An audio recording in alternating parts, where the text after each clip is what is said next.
তো আমরা এমন ব্যাগ দেখতেছি যে ব্যাগের মধ্যে মাছ নেই। আব্বু মাছ কোথায়? বলতেছে আমি যাইতেছি, তুমি এখানে বসো, এক সাইজ স্টলে, গ্রামের হাটগুলো যেমন হয় তো ঠিক তেমনই। তো সাইজ স্টলে বসে আছি। আর একটা কথা মনে থাকে যেন, ওই চাউল নিয়ে যখন বাসায় আসবে তখন রান্না হবে। তখন কিন্তু রাত্রে খাবার। রাইট। আচ্ছা, এরপরে আব্বু 20 থেকে 25 মিনিট পরে এসে বলল যে বাবা আসলেই মাছ বাজারে নেই। তো আমি দেখতেছি আমার সামনে দিয়ে মানুষ মাছ কিনে কিনে নিয়ে যাচ্ছে। তখন কিন্তু একটা প্রথা ছিল যে ইলিশ মাছ কিনে আপনার ওই যে ইয়ের মধ্যে করে বেঁধে দিত রশি দিয়ে, কলার হ্যাঁ, কলার হ্যাঁ, এক ধরনের জি, জি, ইয়ে হতো, জি। রশির মতন হতো, সবাই কলা দেখছি গাছের। নিয়ে যাচ্ছে। তো আমি বললাম যে আমি যাব, আমি দেখবো যে আসলে মাছ আছে কিনা। মানে আপনি জিদ ধরেছেন আমি যে বাবা ধরছি, আমাকে ফাঁকি দিচ্ছে। আমাকে ফাঁকি দিচ্ছে। আসলে তো বাবার কাছে টাকা নেই। যাই হোক, এক পর্যায়ে উনি আমার কাছে আসলো, আসার পরে আমায় আবার ওনাকে পাঠালাম। তো উনি আবার ঘুরে এসে বলতেছে বাবা আসলেই আমার কাছে মাত্র 2 টাকা আছে।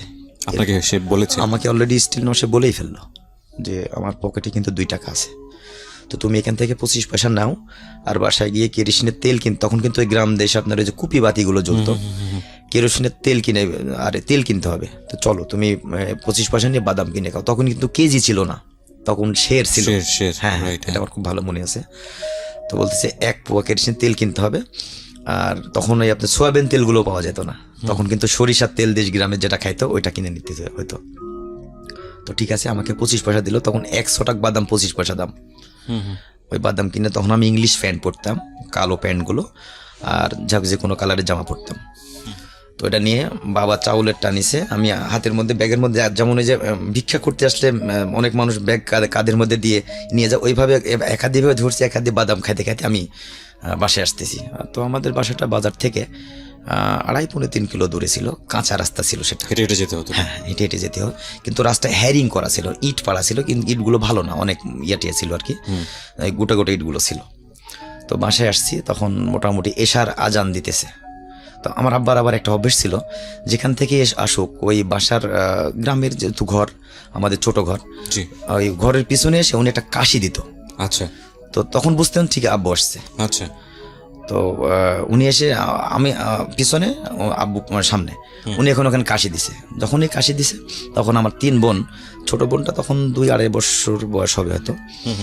তো উনি এসে ওই বাড়ির মধ্যে থেকে 3 বোন চিল্লায় উঠছে, 2 বোন চিল্লা উঠছে, ছোটটা ছোট চিল্লা উঠছে, ভাইয়া আসছে আজকে বাজারে গেছে, উনি ঠিকই মাছ নিয়ে আসতেছে। তো এসে ব্যাগটা খুলে দেখতেছে যে আসলে কোনো কিছু নেই, শুধু সবজি। তো বলছে ভাইয়া মাছ কোথায়? আমি বললাম যে মাছ আজকে হাটে উঠে নাই, আর আব্বুর কাছে টাকাও নেই। তো আমার রিসেন্ট আমার ছোট যে বোনটা, ওই বোনটা উনি বললো যে ভাইয়া অনেক আশা করে আছি যে আজকে মাছ দিয়ে ভাত খাবো, তো মাছ তো নিয়ে এসো নেই।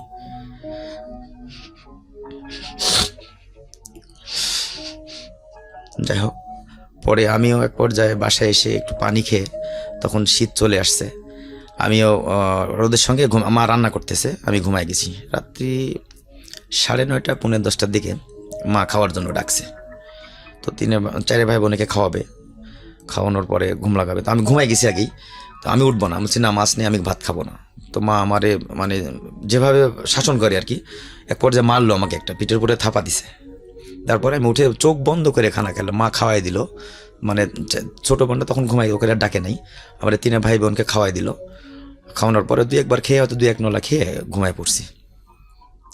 ওকে ঠিক আছে, পরের সপ্তাহ হলো সোমবার। তো চান্সে আছি যে এবার তো কাজ হলে তো যাবই, হাটে যাব। তো এর মধ্যে ওই শুক্রবার স্কুল নেই, টার্গেট করে আছি কালকে শনিবার, রবিবার, সোমবারে হাটে যাব, 3 দিন ঠিক মতো ক্লাস করব। ওকে ক্লাস করতেছি, 3 দিন ক্লাস করছি। ক্লাস করে মনে রাখছি যে সোমবার কবে, সোমবারে। তো আমি দুপুরবেলা টিফিন থেকে না বলে আমি চলে আসছি, টিফিন থেকে না বলে চলে আসছি। আসার পরে আব্বুর সাথে হাটে যাব, তো বাসায় আসছি। এর মধ্যে আসলে আর কিছু কথা আমি ব্যাকে যাচ্ছি একটু। তো আমাদের ওই তখন 15 টাকা কামলা, প্রত্যেক দিন একটা কাজ করে ডে লেবার পেতো 15 টাকা। আমাদের কিন্তু ওই 5 জনকে দিয়ে মোটামুটি 4 জন খানা খাই, যেহেতু ছোটো বন্ধুটা ছোটো, 4 জন ফুল খানা খাইতে পারি। 1 কেজি চাউলে সারাদিন হয় না। জি। তো আমাদের দেশ গ্রাম, ওই পেঁপে গাছ ছিল। মা কি করতো, সকালবেলা উঠে ওই গাছ থেকে পেঁপে নামাইতো, তার মধ্যে অল্প করে চাউল দিয়ে, ওটা দিয়ে আমাদের খিচুড়ি রান্না করে দিত। তো রান্না করতে একটু পরে, রান্না একটু পরে করতে, যেহেতু 12টায় স্কুলে যেতে হয়, বোনেরা যায় হলো 10টায়, মানে এমন টাইমে রান্না করে বোনেরা খেয়ে যেন চলে যেতে পারে।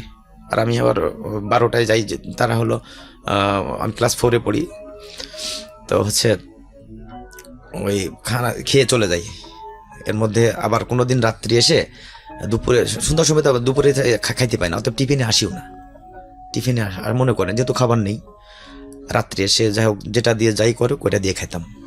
গ্রাম দেশ, কোনো সময় দেখা যাচ্ছে কচু পাতা তুলে রান্না করতো, বা ওই পেঁপে ভর্তা করতো, বা ওই অন্য কিছু একটা করতো। তো এমনকি মানে বৎসরে 1-2 দিন মাছ খাইতে পারতাম কিনা সন্দেহ ছিল। মাংসের তো প্রশ্ন, মাংসের তো প্রশ্ন, ওই যে ঈদের দিন, কুরবানিদের অপেক্ষা করতাম, ওই দিন হলে মাংস খাবো।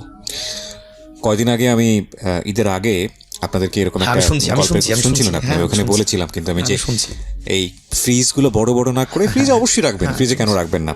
এবং আমাদের ধর্মীয় বিধান অনুসারে কিন্তু এরকম, আমি যেহেতু খুব বেশি রিলিজিয়াসটিক নলেজ রাখি না, তো সেই জায়গা থেকে আমি যতটুকু জানি যে এটার কোনো বাধা ধরার নিয়ম নাই যেটা আপনি ফ্রিজে রাখতে পারবেন না। কিন্তু একটা মানবিকতার জায়গা থেকে একটু চিন্তা করে দেখবেন যে আমি জানি যে অনেকেই একবার জবাই দিয়ে পরের কুরবানির ঈদ পর্যন্ত এই মাংস টেনে নিয়ে যান।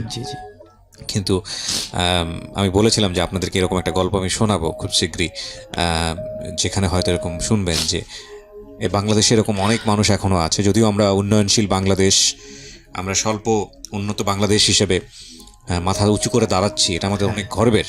কিন্তু এটা ঠিক যে বাংলাদেশে এখনও এরকম অনেক পরিবার আছে যারা এই ঈদের অপেক্ষায় থাকেন এক টুকরো মাংস খাবার জন্য। হ্যাঁ, এবং এই রকম 10টা পরিবারকে খুঁজে বের করে যদি আপনি 10 কেজি মাংস তাদেরকে দিতে পারেন, এর চেয়ে বড় আনন্দের কিছুই হতে পারে না।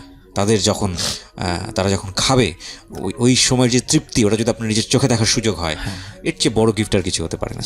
আজকে যে গল্পটা আমি শুনছি, এইখানকার সাথে আমার শৈশবের অনেকখানি মিল আমি খুঁজে পাবো এই কারণে যে ওনার দারিদ্র অবস্থার সাথে হয়তো আমার ওইভাবে মিল ছিল না, কিন্তু উনি যে গ্রামের কথা বলছেন, বা যে কুপিবাতির কথা বলছেন, বা যে মেঠো পথের কথা বলছেন, যে বাজারের কথা বলছেন, এগুলোর সঙ্গে আমি খুব পরিচিত। কারণ আমি একেবারে অজপাড়াগা বলতে যেটা বোঝায়, সেখানে বড় হয়েছি ক্লাস 8 পর্যন্ত। তারপরে আমি শহরতলির স্কুলে এসে পড়াশোনা করি, ক্যান্টনমেন্ট বোর্ড, এবং then can public, then Dhaka university.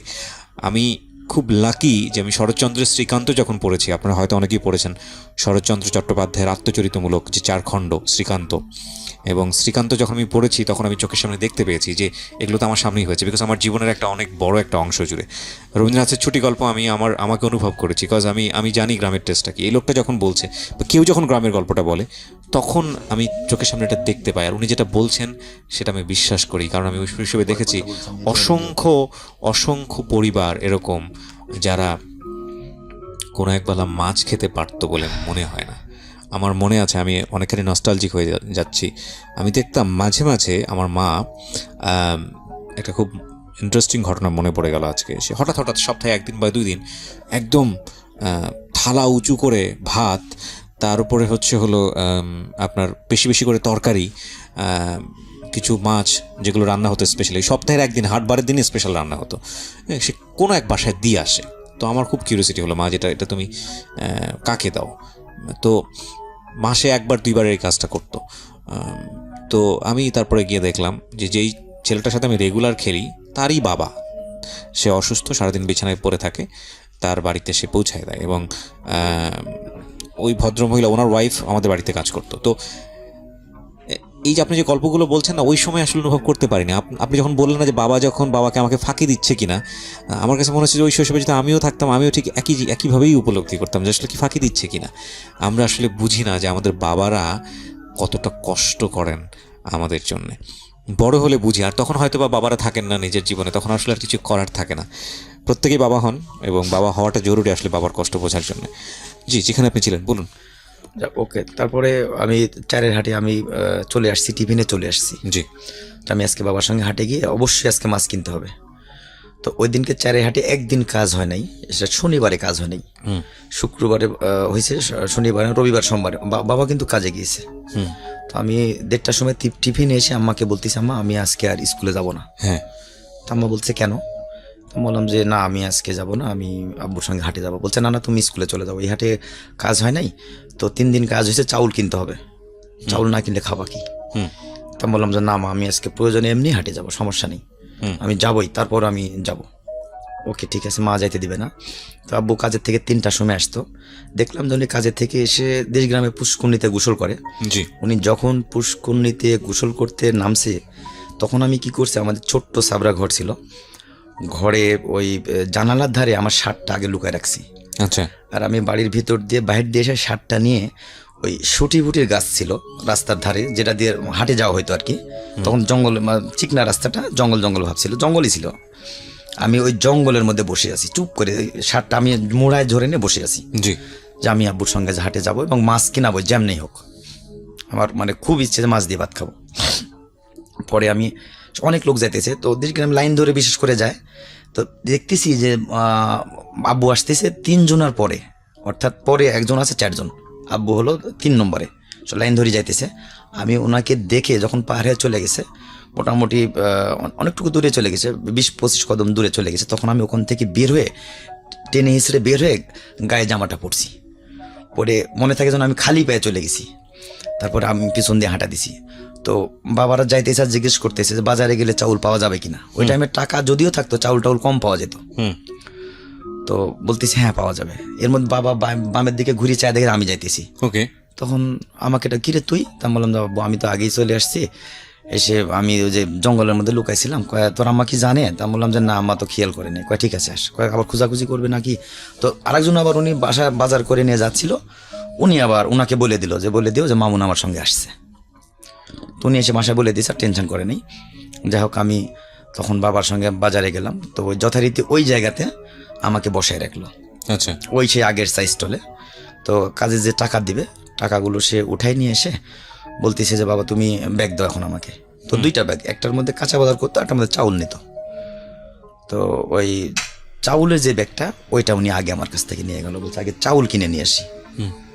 ওকে ঠিক আছে। উনি চাউল কিনতে গেল। চাউল কিনতে গিয়ে উনি ঘুরে এসে তা বললাম যে বাবা চাউল কোথায়? উনি মানে এমন অবস্থা, চোখ দিয়ে পানি পড়তেছে না, ঠিক মনে হচ্ছে ঝরে পড়ে যাচ্ছে। তা বললাম যে আব্বু তুমি কি হয়েছে, চাউল কোথায়? ছোট্ট একটা বিরতি নিচ্ছি প্রিয় শ্রোতা। এই পর্যায়ে আজকের গেস্টকে নিয়ে বেশ কিছু কোয়ারি থাকবে আপনাদের, শুধু এটুকুই বলতে পারি যারা আমার পেজে অ্যাক্টিভ আছেন তারা একটু পেজে গিয়ে ওয়েট করুন, ওখানে আপনারা সব কিছু জানতে পারবেন। আমার পেজটির ঠিকানা www.facebook.com/kibriya. বসে বসে ওই চাউল তুলে তুলে ওই কেজি মানে শের কত, এটা শের কত দেখে মুখে দিতাম। মুখে দিয়ে 8-10 দোকান দেখে, তখন একটা মসজিদের দোকান ছিল, দোকানে ওই মসজিদের একটা একটা ইয়ে ছিল, টিউবওয়েল ছিল, চাপকলে গিয়ে একটু পানি খেয়ে আসতাম। তখন পেটটা একটু ভালো লাগতো, ক্ষুধার্ত পেট থাকতো। এটা সবার ক্ষেত্রে দেখতাম, বাবারও তাই করতো। আর দোকানদার তখন বলতো যে চাউল যেন মুখে দাও, চাউল দেখেন ঠিক আছে, মুখে দেওয়া যাবে না। আচ্ছা। তার মধ্যেও কিন্তু দিয়ে ফেলতো। এটা আমিও করছি। তো বাবা এসে বলতেছে বাবা চাউল হয় নাই কেন, কিসের জন্য? বলছে আমি চাউল মেপে যখন আমাকে ব্যাগে দিছে, দেওয়ার পরে পকেটে হাত দিয়ে দেখে টাকাগুলো নেই। এখন পকেট কেটেই হোক আর পকেটে হাত দিয়ে হোক টাকাটা নিয়ে গেছে, 45 টাকা। এখন বাসায় এসে কি খাবে? তো বল চলো বাড়িতে যাব। তো হেঁটে হেঁটে বাড়িতে আসছি। বাড়িতে আসার পরে প্রায় যেখানে মাছ কেনার কথা সেখানে চালই কেনা হচ্ছে না। Can you imagine the situation? এবং আজকে আমি রিকোয়েস্ট করব সবাইকে একটা ছবি দেখার জন্য। সেকেন্ড ওয়ার্ল্ড ওয়ারের পরে ইটালির ঘটনা নিয়ে ছবিটা নির্মাণ করা হয়েছিল। যদি আমাকে খুব রেগুলার কেউ শুনে থাকেন তাহলে এই ছবিটার কথা অনেকবার আমি বলেছি অনুষ্ঠানে।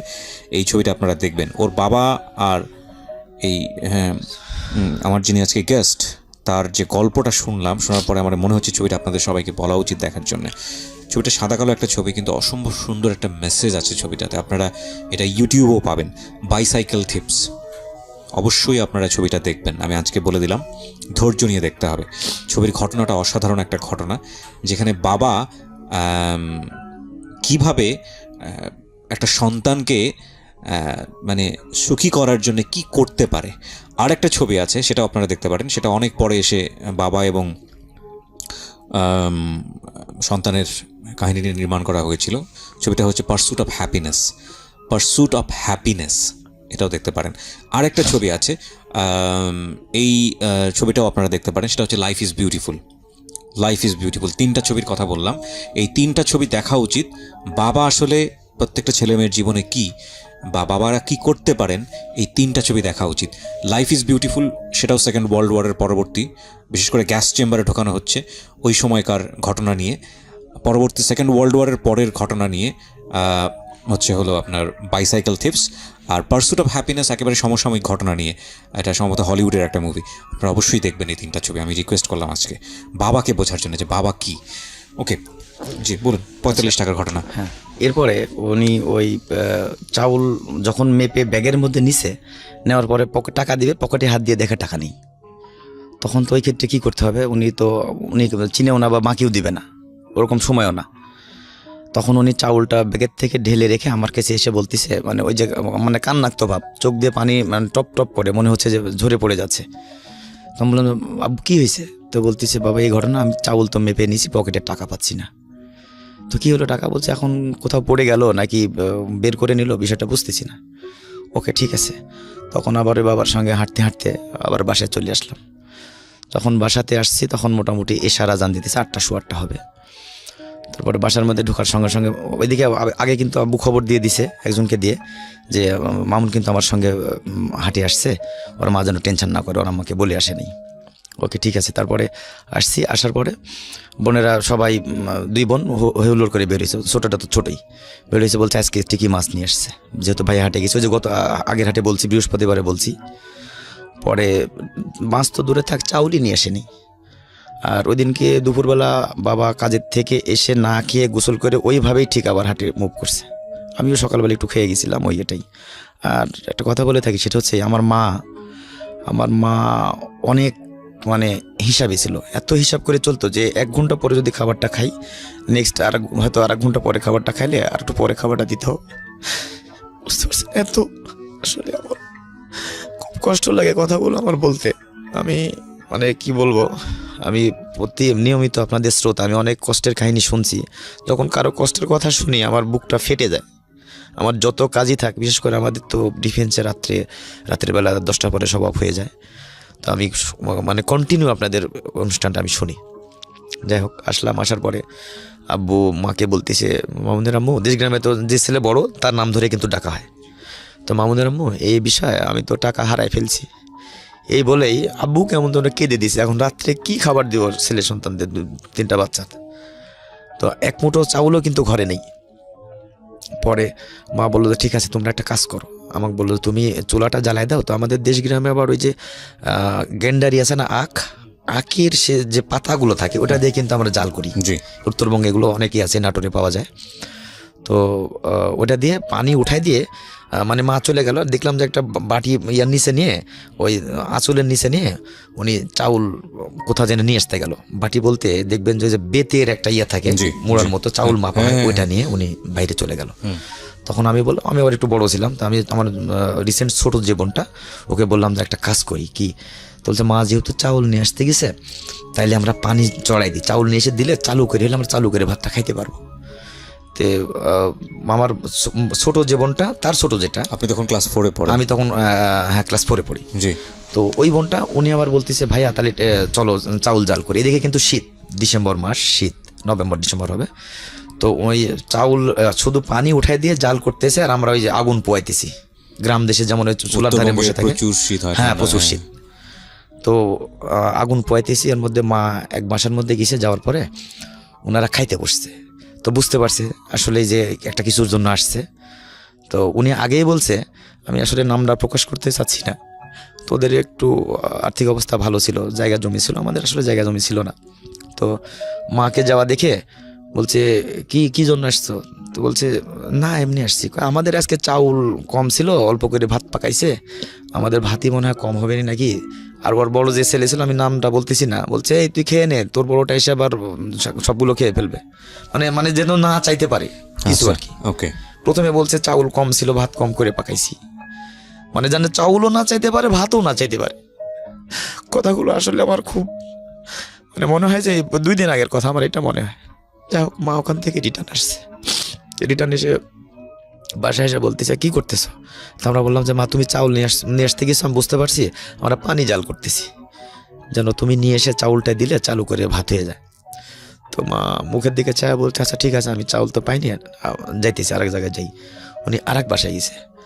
ওখানে যাওয়ার পরে ওনারা কে বলে মানে খানা খাবে এরকম ভাব, ওদের ঘরে কিন্তু চাউল আছে। তো বলছে চাচি আম্মা আমাকে একটু চাউল দেন, আমি 1 সের চাউল দেন, তখন তো কেজি ছিল না, 1 সের চাউল দেন, আমি কালকে সকালে কাজ হলে আমি বিকেলবেলা চাউলটা দিয়ে যাবো নি। তো বলছে আমাদের তো আসলে ধান উষানো হয়নি, উষানো মানে ধান ওই যে দেশ গ্রামে তখন কিন্তু ঢেকি দিয়ে ধান বাঁধতো, আমি দেখছি আমার মাই বাঁধতো। তো ওই চাউল আমাদের উষানো হয়নি, আসলে কিন্তু ওদের চাউল আছে, ওদের নিলে দিতে পারবো না এরকম একটা কিছু। ওকে ঠিক আছে। তখন উনি বাসায় এসে বললো যে বাবা হচ্ছে আসলে তো চাউল পেলাম না, তোমরা আর পানিতে জাল করো না। এদিকে পানি কিন্তু একেবারে সেই টকবক করে বলো করতেছে। তখন এত খিদা লাগছে, আমি লাস্টে আমার ছোটো বোনটা মানে যেটা একেবারে ছোট 3 নম্বর বোন যেটা আর কি, উনি বলতেছে, উনি ঘুম থেকে উঠছে, উঠে বলছে মা ভাত দাও, শুধু এতটুকু বলতে পারে মা ভাত দাও, 2.5-3 বছরের মতো বয়স। তো মা বলছে এখন আমি ভাত কোথায় পাবো? আর আমাদের বংশে শুধু আমার 2 চাচা, একটা চাচা আর আমার বাবা, আর কেউ নেই, দাদা দাদি ফুবু মানে যে যেখানে সব আগে মারা গেছে। তো আমার বাবা অবশ্য অনেক দারিদ্রতার মধ্যে মানুষ হয়েছে। এখন এই ছোটো বোনটার জন্য কি করবে? তো বললো যে এখন আমি কি করতে পারি? মাও তখন কান্না করতেছে। এখন আমি তখন কিছু চুপ করে বসে আছি। আমার ছোট 2 বোন যেটা মানে রিসেন্ট একেবারে ছোট যেটা, তার বড় 2টা, ওরা বলছে ভাত দাও। এখন মা বললো যে দাঁড়া। তখন একটা ওই ইয়ার আপনার হচ্ছে ওই যে বেতের যে কাঠি ছিল একটা চাউল মাপা, দেশগ্রামে এখন ওটা আছে আমার বাসায়, ওইটা রেখে একটা ছোট্ট নিল, খোরা বলে আর কি, যাই হোক দেশগ্রামে বাটি নিয়ে বলছে ঠিক আছে যাই এখন নিয়ে আসি। আর এক বাড়িতে গেছে, যাওয়ার পরে বলছে বাবা আমার ছোট মেয়েটা একবারে ভাতের জন্য পাগল হয়ে গেছে, অন্তত 1 মুঠ ভাত তাকে দাও। তো আসলে ওদের ভাত ছিল না, পাতিল দেখা যতটুকু ছিল সর্বোচ্চ একটা মুরগি মানে 4টা মুরগি খাইলে 4টা মুরগির পেট পুরবে, এতটুকু ভাত ওদের পাতিলে ছিল। ওই ভাতটা আমার মাকে দিছে, তারা মিথ্যে কথা বলে নাই। তো ভাতটা দেওয়ার পরে ভাতটা নিয়ে আসছে, নিয়ে আসার পরে মনে হইতেছে মানে ওই ভাতটা দেখে যে ভাতগুলো যদি সব খাইতে পারতাম মনে হয় পেটটা শান্তি হতো। তারপরে বলছে দাঁড়াও আগে আমার ছোটো বোনের নাম শেফা, তো বলছে আগে শেফাকে খাওয়াই। ওকে খাওয়ানোর পরে ঠিক এতটুকু ভাত বাঁচে। ওই ভাতটা মা বললো যে শোনো এই ভাতটা পানি ভাত করলে তাহলে ভালো লাগবে খাইতে। তখন আমার কিন্তু 8-9 বছর, যেহেতু 10 বছর বয়স, বুঝলাম যে পানি ভাত করলে বেশি হবে, তুমি মেজানো করতাম পানি ভাত খাওয়ার, আমি খাবো। তো মা বলছে না বাবা ওদেরকে 2জনকে দাও। তো মা একটা বলের মধ্যে নিয়ে ভাতগুলো চেপে আপনার পানি দিয়ে মানে মাড়ি করে ফেলছে, আর লবণ দিল। লবণ নিয়ে প্রায় 1 লিটারের মতো পানি দিছে, তখন 1 কেজির মতো। ওই আমাদেরকে বলছে তুমি আগে একটু খাও। জাস্ট ওর মধ্যে কোনো ভাত নেই, পানিটা যে মাড়ির মতো হয়ে গেছে, মানে ঠিক ভাতের যেমন মাঠ থাকে না, ওইটা খেয়ে রাত্রে শুয়ে পড়ছি। আর তখন শোয়ার পরে সকালবেলা এখন স্কুলে যেতে হবে, আব্বু কাজে যাবে।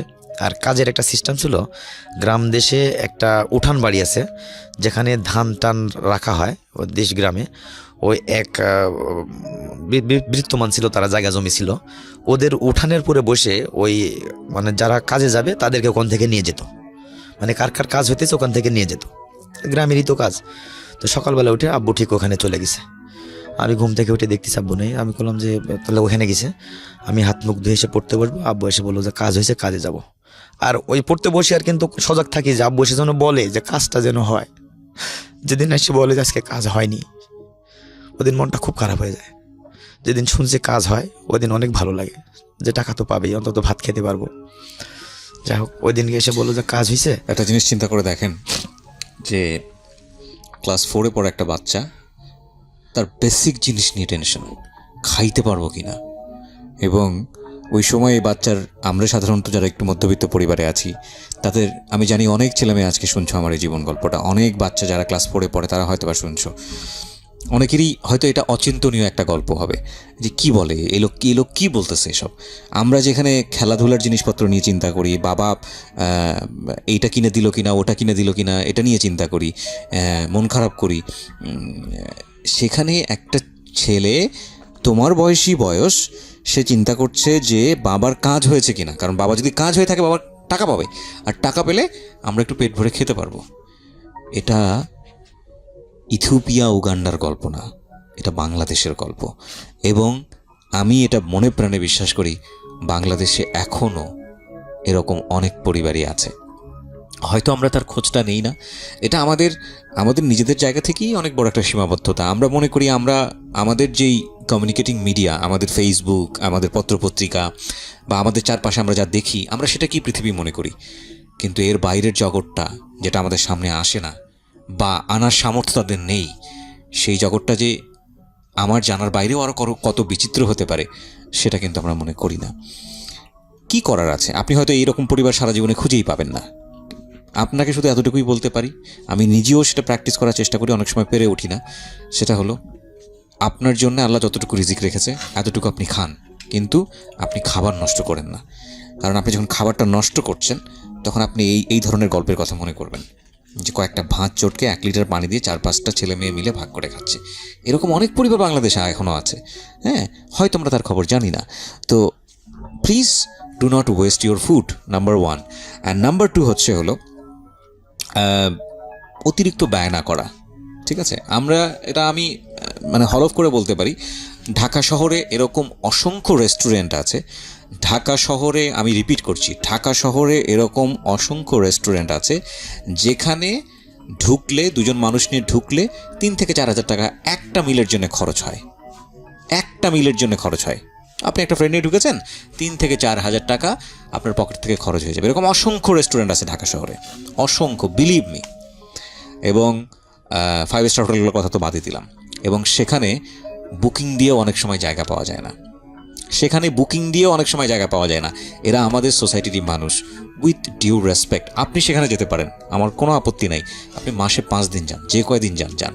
বাট একটা দিন কি আপনি চিন্তা করতে পারেন, যদি আপনি রেগুলার মাসে সেখানে 4 দিন যান, ওকে, অন্তত একটা দিন আমি আমার এই যে পয়সাটা আমি এই ছেলে মেয়েদের জন্য ব্যয় করব। Can you think about this? চিন্তা করলে এটা আমার মনে হয় আপনার জায়গা থেকে আমরা অনেক বড় একটা বোনাস পেলাম। কজ আপনি হয়তো জেনে অবাক হবেন, আপনার এই 1 মিলের টাকা দিয়ে বাংলাদেশে পুরো পরিবার 1 মাস চলে, এরকম পরিবার খুঁজলেও পাওয়া যেতে পারে। সুতরাং উনি যে গল্পটা আজকে এখানে বলছেন, সেই গল্পের সাথে অনেকেই হয়তো তার নিজের জীবনের শৈশবটা খুঁজে পাবেন। কারণ এরকম অনেক মানুষ তাদের ভাগ্য বদলেছেন, যেভাবে বাংলাদেশের ভাগ্যটা বদলে যাচ্ছে। আমার খুব ভালো লাগে যে আমরা ছোটোবেলায় পড়েছি যে তলাবিহীন ঝুড়ির দেশ, রচনা লিখতাম Bangladesh is a poor country, প্রথমেই লিখতাম এই লাইনটা। অন্তত আজকের ছেলেমেয়েদের এই লাইনটা লিখতে হয় না। এটা খুবই মানে এটা এটা আমি মনে করি এটা আমাদের বাংলাদেশের স্বাধীনতার পরে সবচেয়ে বড় গিফটটা হচ্ছে এটা, যে বাংলাদেশের ছেলেমেয়েরা আজকাল এটা লিখবে না যে Bangladesh is a poor country. Of course we are developing nation, আমরা পোর কান্ট্রি তো নিজেদেরকে বলতে পারি না। তো এটা কিন্তু অনেক বড় একটা পাওয়া। কিন্তু এটা ঠিক যে এই উন্নতি মানে সবার উন্নতি না, সমাজের সব শ্রেণীর মানুষের উন্নতি না। কারো ঘরে কোটি কোটি বিলিয়ন টাকা, কারো ঘরে ফুটো পয়সাও নেই। হ্যাঁ, এটা আমাদের পুঁজিবাদী অর্থনীতিরই একটা চিত্র। তো এই যে ভদ্রলোকটা গল্পটা বলছেন, এরকম মামুনের পরিবার বাংলাদেশে অনেক আছে, তাদের খোঁজ নেওয়াটা জরুরি। ওকে জি, আপনি যে গল্প ছিলেন, আমি সরি মাঝে ইন্টারাপ্ট করব। না, ঠিক আছে, আপনি বলুন তারপরে যে জায়গাটায় ছিলেন। হ্যাঁ বলুন। এরপরে আমি তো ওই অপেক্ষা করতেছি আব্বু আসবে। আমি কিন্তু অলরেডি পড়তে বসছি। তখন তো ওই যে টেবিল চেয়ার ছিল না, আর শুধু ওই যে মাদুরগুলো বিছে, খেজুর পাতার যে মাদুরগুলি দেশ গ্রামে হয়, ওইটাতে বসে ওই পড়তেছি বারান্দায় বসে। আর আমাদের ঘরটা ছিল সনের ঘর, সেটা আপনার ওই যে আখের পাতা দিয়ে গ্যান্ডারি বলে কোথাও, আবার আমাদের উত্তরবঙ্গে আখ বলে, কোথাও আবার আমাদের ওখানে কুশারি বেশি বলে। ওর পাতা দিয়ে ছাউনি করা যে ঘরটা ছিল। যাই হোক, আব্বু আসলো, আসি জিজ্ঞা, আমি বললাম যে তুমি আজকে কাজ হয়েছে? কয় হ বাবা কাজ হয়েছে। কি করা? কয় যে গ্যান্ডারি কাটা। আর একটা কাজ করতাম, সেটা হচ্ছে প্রচণ্ড ক্ষুধা লাগলে আমাদের উত্তরবঙ্গে কিন্তু আবার গ্যান্ডারিগুলো অনেক পাওয়া যেত। তো মিষ্টি জিনিস কি আর কতক্ষণ থাকা যায়, ওই মাঝে মধ্যে মাঠে গিয়ে মানুষের জমিন থেকে গ্যান্ডারি কেটে খাইতাম। এটা কিন্তু আমাদের দেশে অ্যাভেলেবল পাওয়া যায়, এখনও পাওয়া যায়। যাই হোক, আব্বু গ্যান্ডারি কাটা কাজে যাবে। তো যার কাজ হয়েছে ওনার কাছে বাসায় আসলে এসে দেখলাম মানে খুব দ্রুত বের হয়ে চলে গেল। তো বের হয়ে চলে গেল, ব্যাগটা মানে ওই বাজারের চাউলের ব্যাগটা উনি হাতে নিয়ে চলে গেছে। তো খেতে তো হবে সারাদিন, তারপর উনি কাজে যাচ্ছে, ওনাকে আবার খেতে দেবে না, খাবার বাসা থেকে নিতে হবে। উনি গিয়ে যার কাজ হয়েছে ওনাকে বলছে যে ভাই তোমার তো আমি কাজ করতে যাচ্ছি, তো আমাকে টাকাটা একটু আগে দিলে কালকে আমি আসলে বাজারে টাকা পয়সা হারাই ফেলছি, চাউল নিয়ে আসতে পারি নাই, রাত্রেও না খেয়ে আসি। তো তখন এই টাকাটা নিয়ে আমি চাউল কিনে বাসায় দিয়ে গেলে তাহলে আমার পোলাপানগুলো খেয়ে হয়তো স্কুলে যেতে পারবে, আমার কাছে খাবারটা নিতে পারবে। উনি বলছে যে আসলে ভাই এখন তো আমার কাছে 1টি টাকা নয়, বিকেলে ছাড়া আমার টাকা হবে না, এই কথা উনি বলছে।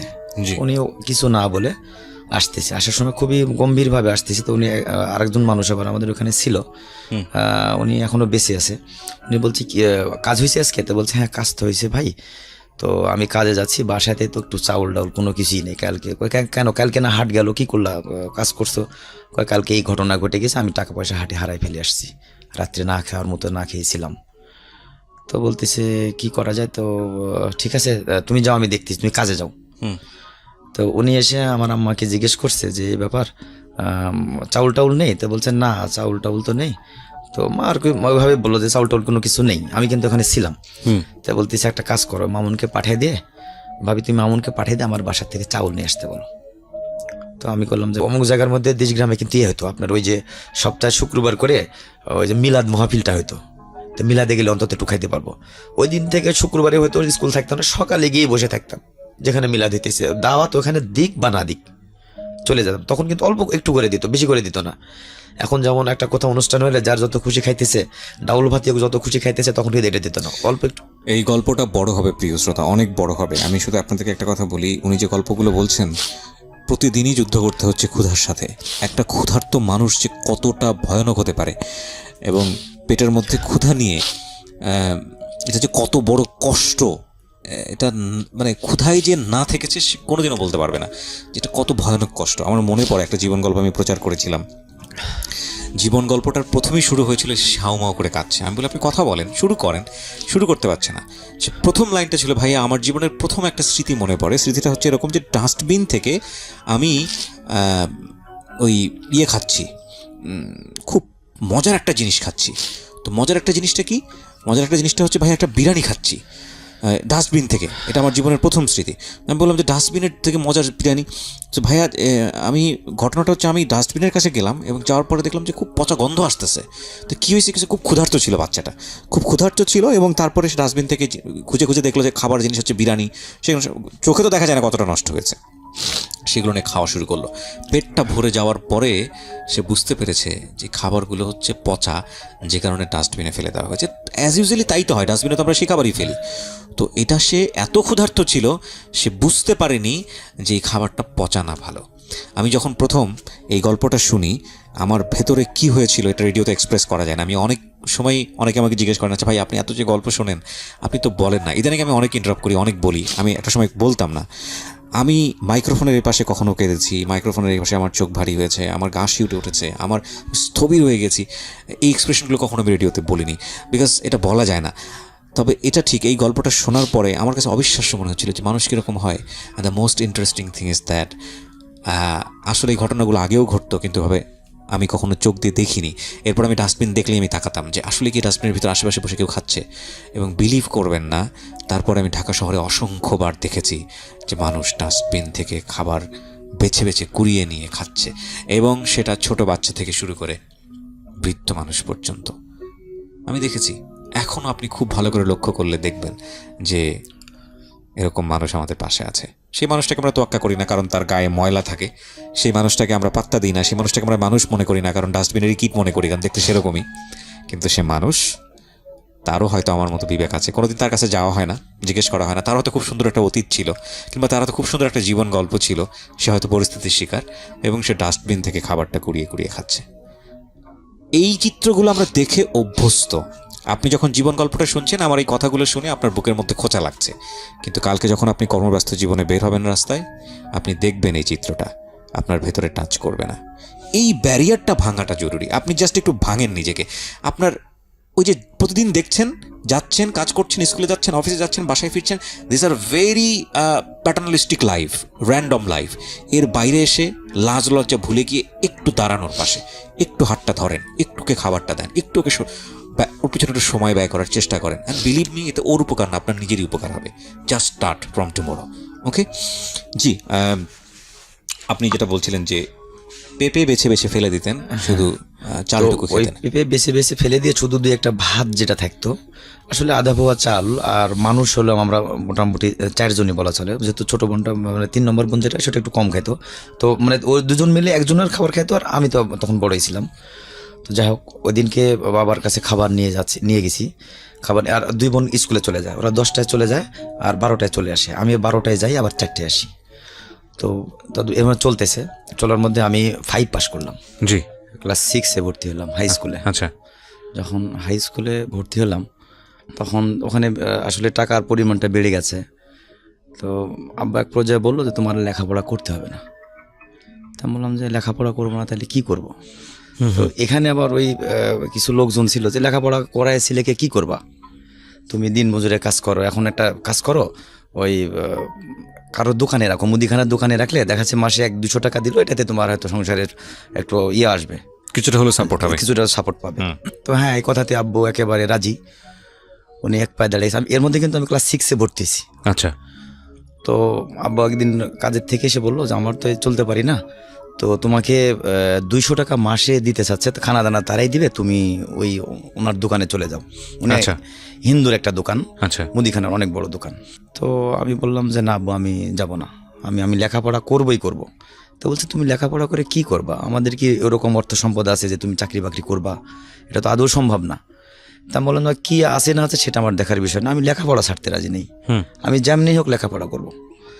তো এর মধ্যে কি করলাম, আমি বুদ্ধি করলাম, আমাদের বাজার থেকে আমাদের বাসা যেখানে 2.5 কিলো রাস্তা, তখন ভ্যান ছিল, আমি একটা ভ্যান কিনলাম 1200 টাকা দিয়ে। ভ্যানটা কিনলাম কেমনে, আমার মায়ের 3টা ছাগল ছিল, 3টা ছাগল বিক্রি করছিল 1250 টাকা। তখন একটা ভ্যান গাড়ি, যে ভ্যান গাড়িগুলো পায়ে চলে গ্রাম দেশে, জি, মেঠো কাঁচা রাস্তা দিয়ে চলে, তো ইতিমধ্যে ওই রাস্তাটা আবার ওই আগে যেমন হ্যারিং ছিল, তখন আবার ওই যে রুলার দিয়ে ডলাই করে একটু সমতল করছে আর কি, মোটামুটি চলা যায় আর কি, আচ্ছা। এরকম করে দিছে।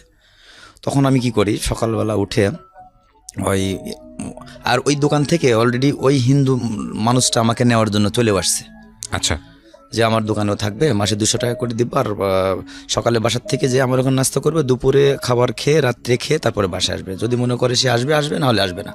আচ্ছা, তো আমি বললাম যে না, আমি যাব না, আমি ওইখানে যাব না, আমি ভ্যান কিনবো। তো মাকে বললাম যে মা, আমার খুব লেখাপড়া করতে ইচ্ছে করতেছে, লেখাপড়া আমাকে করতেই হবে।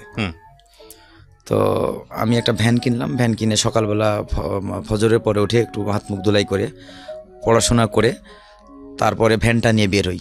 ঠিক 8টায় বের হই, 9:30-9:30টার মধ্যে বাসায় চলে আসে, আবার 10টায় স্কুলে যেতে হবে, বাড়ির পাশে স্কুল। তো এসে তখন আবার গোসল টোসল করে, তখন আমি ক্লাস 6-এ উঠছি, তখনও কিন্তু আমার মানে ফুল প্যান্ট ছিল না, বাড়িতে আমার ফুল প্যান্ট ছিল না, একজনের প্যান্ট সে নিয়ে গিয়ে আমি ভর্তি হয়ে আসছি।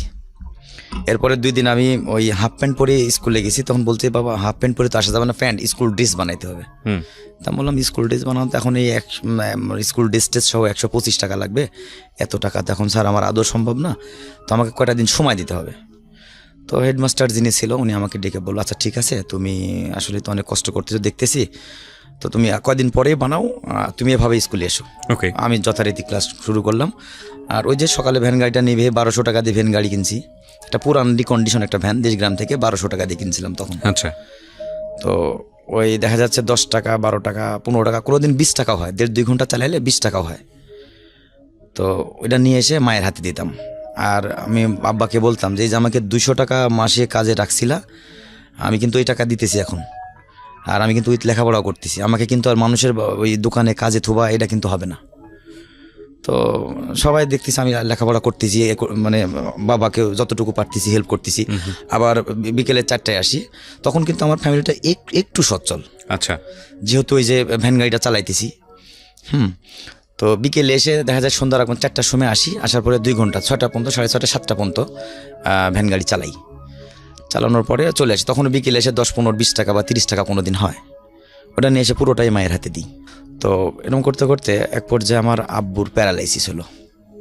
আচ্ছা, তো তখন বাবা আর কোনো কিছু করতে পারে না, তখন আমি ক্লাস 7-এ পড়ি, তো কিছু করতে পারে না, 6-7 মাস পড়ে থাকলো, মাথার উপরে 3টা বোন। তো বড় বোনটা মোটামুটি আমার সমানে, আমরা 1 বছরের সিনিয়র জুনিয়র, পাশাপাশি গ্রামের এলাকা তো যেমন হয় আর কি। ওকে, তো হচ্ছে আমি তখন ক্লাস 7-এ লেখাপড়া করি। তো লেখাপড়া করি আর ওই ভ্যান চালাই। আব্বা পড়ে থাকলো একবারে পুরা 3 মাস, উনি কোনো কিছু করতে পারে না, মানে পুরো ফ্যামিলিটা আমার পুরো ডিপেন্ডেন্ট করে উইথ আমাকে লেখাপড়া করতে হয়। বোনগুলো কিন্তু লেখাপড়া করতেছে পাশাপাশি। আমি হচ্ছে এর মধ্যে কি হলো, আমার ওই ভ্যান গাড়িটা আমার যে বাজারটা, ওই বাজারের সামনেতে আব্বু এর মধ্যে আবার একটু সুস্থ হলো, একটা কবিরাজার কাছে গিয়ে উনি একটু হালকা সুস্থ হলো। আচ্ছা, সুস্থ হওয়ার পরে তখন চলাফেরা করতে পারে মোটামুটি আর কি, চলতে পারে। তো ভ্যান গাড়িটা আমি বাজারে নিয়ে রাখছি সন্ধ্যার দিকে, নিয়ে এক দোকানে আমি পানি খেতে গেছি যে একটা সিঙ্গাড়া খাবো, তখন একটা সিঙ্গাড়া ছিল 1 টাকা করে দাম। আচ্ছা, আমি একটা সিঙ্গাড়া খেতে ঢুকছি, এসে দেখি আমার ভ্যানটা নেই।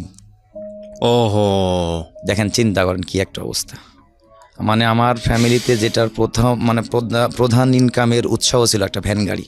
আমি কিন্তু স্টুডেন্ট তখন ক্লাস 7-এর।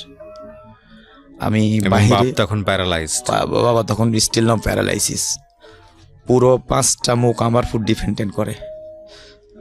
তখন আমি বাইরে যখন দেখছি যে আমার ভ্যান গাড়িটা নেই, তখন আমার মনে হচ্ছিল যে আল্লাহ আসমানটা আমার মাথার উপরে পড়ে গেছে। মানে আমার কি করবো, আমি হুঁশ পাচ্ছি না, কোন দিকে দৌড় দিব না কিছু বলবো, কাউকে কিছু বলবো। আমি হোদাই একদিকে দৌড় দিতেছি, বলছে আমি চিল্লাইতেছি যে আমার গাড়িটা নেই, খালি বলতেছি গাড়িটা নেই। সবাই বলছে এরকম করতেছে কেন? তখন বলছে ছেলেটা তো ভ্যান চালায়, মাঝে মাঝে দেখি গাড়ি চালায় উইথ, আমি কিন্তু লেখাপড়া করি। পরে অনেক খোঁজাখুঁজির পরে গাড়িটা যখন পাইলাম না, তো আমি বাসায় আসতে পারতেছি না যে কেমনে আমি বাসায় এসে, আর বাসায় এসে কেমনে বলি। এক পর্যায়ে আমি ওইখানে মানে সেন্সলেসের মতো হয়ে গেছি। তখন অনেক রাত্রি হয়ে গেছে, আমাকে সবাই বোঝাই টুঝায় বললো যে তুমি একটা কাজ করো, বাসায় চলে যাও। আর প্রত্যেকটা দোকান থেকে তুলে আমাকে 700 টাকা দিল। আমার ওই কাহিনী দেখে বলছে না সেটা অনেক ভালো, সে লেখাপড়া করে এবং সে প্লাস গাড়ি চালায়। তো আমাদের এলাকাটা আবার আর্মি এলাকা ছিল, পাশাপাশি আমার ক্যান্টনমেন্ট, তো 3 কিলো দূরে। তো অনেকে আমাকে হেল্প করছে, 800 টাকার মতো আমাকে দিল। দেওয়ার পর আমি ওইটা নিয়ে বাসায় গেছি। আসলে আমার গাড়ির দাম তো 800 টাকা দিয়ে তখন তো আর ভ্যান গাড়ি হবে না। তো আমি ভ্যানটা অনেক যত্ন করি, আমার শরীরের চেয়ে আমার ভ্যান গাড়িকে আমি বেশি যত্ন করি। সকালে যখন বের হই তখন ওইটা মুছে নিয়ে বের হই, আবার যখন এসে ওটা মুছে ঢুকাইতে, তারপর আমি গোসল করে স্কুলে যাই। ওকে ঠিক আছে। তারপরে ভ্যান গাড়িটা যখন হারায় গেল, আসার পরে বাবা মোটামুটি একটু ভালো হলো, সুস্থ পথে আসছে। কবিরাজ দেখালাম, দেখানোর পরে ভালো। এর মধ্যে আমার ছোট যে বোনটা, ওটার একটা বিয়ের সম্বন্ধ আসলো, ভালো একটা মোটামুটি ভালো আর কি। তো আমরা বললাম যে বাবা আমরা তো এসছে বড় জায়গায়, কোথাও বিয়ে দিতে পারবো না, তো বিয়ে দিয়ে দেওয়া হোক। তখন তারা কোনো কিছু নেবে না, তাহলে বিয়ের জন্য বন্দোবস্ত করে ফেলো।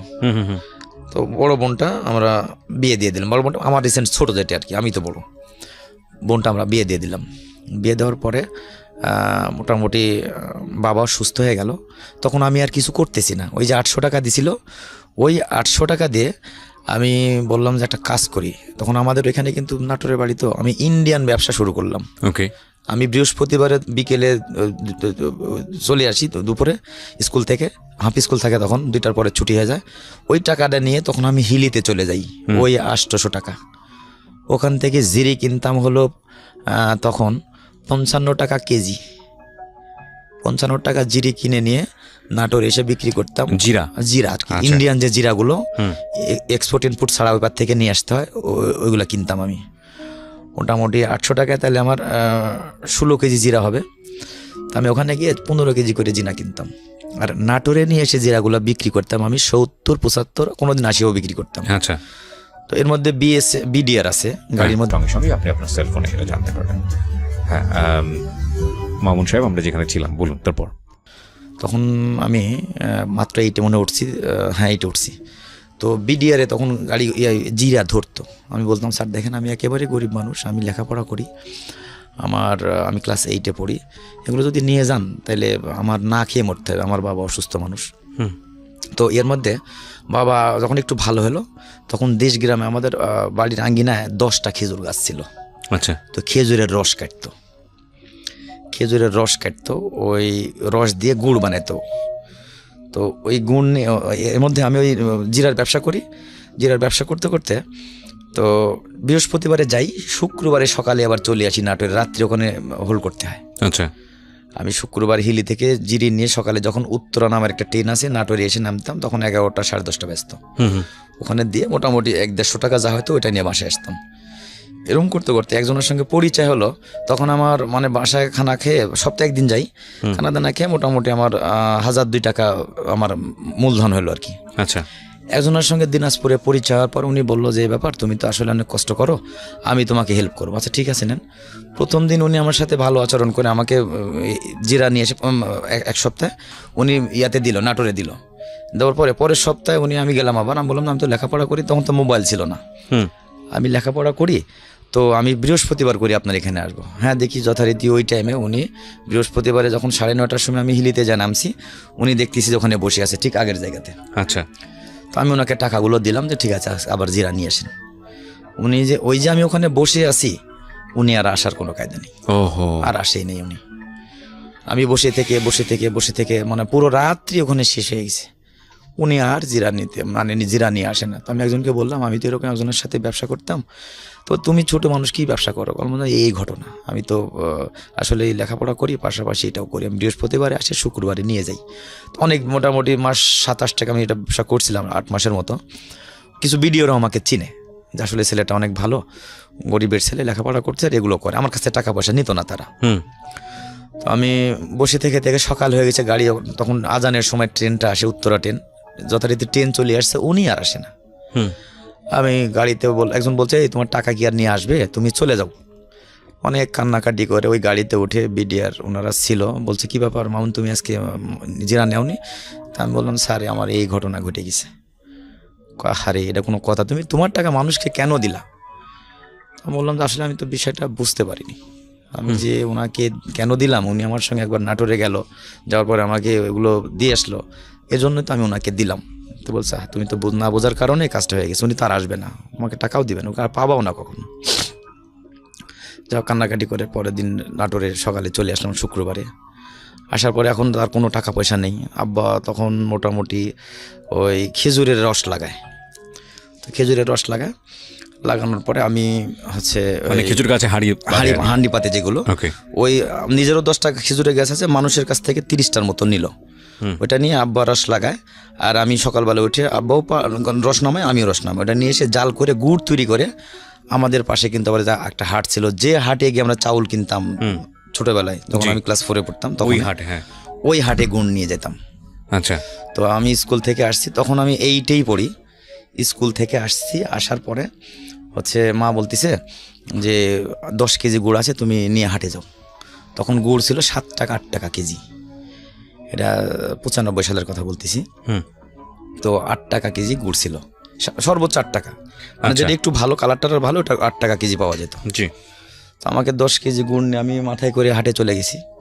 যাওয়ার পরে স্কুল থেকে এসে সন্ধ্যার একটু আগ দিয়ে গেছি, তো একজন বলতেছে, খাটো একটা ম্যান, চেহারা অনেক সুন্দর, তো আমাকে বলতেছে তোমার এখানে গুড় কতটুকু আছে? তা আমি বললাম যে ভাই এখানে গুড় আছে হলো 10 কেজি। কয় টাকা নিবা? তা বললাম, আমি আর হাসতে হাসতে বললাম যে আপনি 80 টাকা দিন। 10 কেজি গুড় 80 টাকা, মানে 8 টাকা কেজি, তখন তো কেজি না, শেয়ারের হিসাব। তো বলছে ঠিক আছে তোমাকে 80 টাকাই দেবো, একটু কাজ করতে হবে। আমি যে কি বলেন? তো বলতেছে মানে এক টাইমে আমি এমন ছিলাম যে টাকার জন্য শুধু মানে খারাপ কাজ বাদ দিয়ে যেটা করতে আমি সেটা করবো, সমস্যা নেই, আমি কোনো কাজকে দ্বিধাবোধ করি না। তো আমি বললাম যে হ্যাঁ আপনি কী করবো? বলছে এটা মাথায় করে নিয়ে এসে আমাকে ক্যান্টনমেন্টের ভিতরে দিতে হবে। আচ্ছা, তো আমি বললাম যে ওকে, এটা তো আমার জন্য একটা গুডউইল, কারণ আমি কখনো ক্যান্টনমেন্টের ভিতরে যাইনি, এটা যাইতে পারতেছি। তো উনি যখন সামনে যাচ্ছে বাজারের ভিতর থেকে, আমি পিছনে যাচ্ছি। যখন এমপি গেটে প্রথম ঢুকলো মিলিটারি পুলিশ, হ্যাঁ মিলিটারি পুলিশ, এমপি গেটে যখন প্রথমে ঢুকলো, ওনাকে দেখে 3 জন এমপি ছিল, স্যালুট করলো। তখন আমার মাথার মধ্যে একটা কাজ করলো যে এ নিয়ে অবশ্যই একজন মানে বড় কেউ হবে, অফিসার হবে, এরকম কোনো কিছু নেই। যে গ্রামে বাস করে যদি এইটে পড়ি, ওরকম মানে আউট নলেজটা নেই, নন কমিশন যে একটা কিছু আছে এটা বুঝি না। যাই হোক, এরপরে আমি ভিতরে ঢোকার পরে দেখলাম যে ওখানে লেখা স্টেশন অফিসার মেস বি, আচ্ছা, ফ্যামিলি কোয়ার্টার। উনি আমাকে বাসার মধ্যে নিয়ে যাচ্ছে। আর এই যে ক্লাস 8-এ পড়ি, একটু পিছনে গেলাম, আমি ক্লাস 8-এ পড়ি, আমার লাইফে কিন্তু 8-এ পড়া অবস্থায় একদিন আমি আপেল খেয়েছি। আমি কখনো আপেল খাইনি, মানে এর আগে আমি জীবনে দেখিনি। একদিন মাত্র কোথায় যেন স্কুলে কিনে একটা অনুষ্ঠানের জন্য আসছিল, টিও নাকি আসছিল, ওই দিনকে স্কুলে একটু আপেল খাইছিলাম, আগে কখনো আপেল খাইনি। আচ্ছা, তো উনি বাসার মধ্যে নিয়ে আমাকে জিজ্ঞেস করতেছে যে তোমরা কয় ভাই কয় বোন? তা আমি বললাম যে তখনও কিন্তু আমি ভাই বলতেছি, ভাই আমরা 3 বোন, আমার ছোট সবাই, আর একটা বিয়ে হয়েছে আর আমি বড়। তো বলছে বিয়ে হয়েছে ওটা কি করে? তা বললাম যে এই সংসারে কৃষিকাজ যখন যেটা পায় সেটা করে। তো বলছে ওকে ঠিক আছে। তো বলছে তো যাই হোক তুমি লেখাপড়া করো, আমি এখানে থাকবো। এর মধ্যে উনি আমাকে ওই ওনার বিয়ার বসে ড্রয়িং রুমে বসানোর পরে বলছে একটা কাজ করো, গুড় তো আমি কুমিল্লাতে পাঠাবো, তো গুড়টা তুমি একটু প্যাকেট করতে পারবে না? আমি হ্যাঁ পারবো। তো বলছে না, আমি যখন প্যাকেট করতে গেছি তখন বলছে না না তোমার আর সেটা করতে হবে না, তুমি বসো সোফার উপরে বসো। তো সোফার উপরে বসছি টি টেবিলে, উনি একটা কাজের মেয়ে ছিল, উনি এসে বলছে এই আঙ্গুর, আপেল, কমলা, এরপরে আপনার হচ্ছে ওই বেদেনা, এগুলো সব আপেল কেটে দিছে, আর একটা আপেল দিছে আস্তা। ওই আপেলটা আমি মনে করতেছি কি যদি পকেটে নিয়ে যেতে পারতাম, আমি অলরেডি পকেটে নিয়ে ফেলছি, ওকে স্টিল না আমি আপেল পকেটে নিয়েছি। আমার ওই মানে ছোটো বোনটার কথা চিন্তা হচ্ছে, বোনটাকে আমি আজকে আপেল খাওয়াবো। তো ওই স্যার আবার ওখান থেকে ফলো করছে। তো বলছে তোমার নাম মামুন নাম? হ্যাঁ আমি তো বললাম, তখন আমি স্যার বলছি যে হ্যাঁ স্যার আমার নাম মামুন। তো বলছে তুমি আপেল নিয়ে যাবা? তা বললাম আমি একটা আপেল নিয়েই ফেলছি পকেটে। বলছে আমি দেখছি ওটা, হেসে দিয়ে বললো যে আমি দেখছি ওটা, তো তুমি যতটুকু পারো খাও, তোমার বাসার জন্য দিব আমি, সমস্যা নেই, তুমি খাও। ও বুঝতে পারছে আপনার অবস্থাটা। জি। তো উনি আমাকে মানে আমি এমনভাবে খাইতেছি ওই টাইমে, আসলে লজ্জাও পাইতেছি, খাইতেওছি, বলতে পারতেছি না যে আমি আগে মাত্র একদিন আপেল খেয়েছি আমার লাইফে, এই 13-14 বছর বয়সে। তো উনি তখন বললো যে তোমাকে আমি যাওয়ার সময় আপেল দিয়ে দিব, তুমি খাও। তো আমি আপেল খেলাম, খাওয়ার পরে উনি মেয়েটা পানি নিয়ে এসে দিল, খেলাম। ওই আপেলটা পকেট থেকে আর বের করিনি, যদি না দেয়, উনি হচ্ছে যদি আবার না দেয়। যাই হোক উনি বসায় রেখে 4টা আপেল, তারপরে হলো 2টা কমলা, কিছু আঙ্গুর, তারপরে 2টা হলো বেদেনা, এটা ওটা দিয়ে আমাকে প্যাকেট করে একটা ওই যে আগে কিন্তু পলিথিনের ব্যাগ ছিল আপনার, ওই যে কালো ব্যাগগুলো শপিং ব্যাগের মধ্যে ধরা যেত, কিন্তু এই ব্যাগগুলো এখন ব্র্যান্ড করে দিয়েছে মনে হয়, ওই ব্যাগের মধ্যে করে আমাকে দিয়ে দিল। আর ওনার অ্যাড্রেস আমাকে লিখে দিল, বলছে মামুন তুমি যদি কখনো কোনো সমস্যায় পড়ো আসো, সমস্যা নেই। সামহাউ উনি আপনাকে রিড করতে পারছেন। হ্যাঁ ওকে। আচ্ছা, এরপরে আমি হচ্ছে ওই যখন গেট দিয়ে বের হচ্ছে, তার আমাকে একটা কথা বললো যে আমি কিন্তু শুক্রবারে তোমাদের বাসায় যাব। আমার পুরো অ্যাড্রেস উনি লিখে নিল, তোমাদের বাসায় যাবো। আমি মনে করলাম যে আমাদের বাসায় যাবে, ইয়ে করছে আর কি। হ্যাঁ। যাই হোক যখন আমি গেটে চলে আসছি, ভয় লাগতেছে আমার, যখন এমপি আবার কিছু জিজ্ঞেস করে নাকি।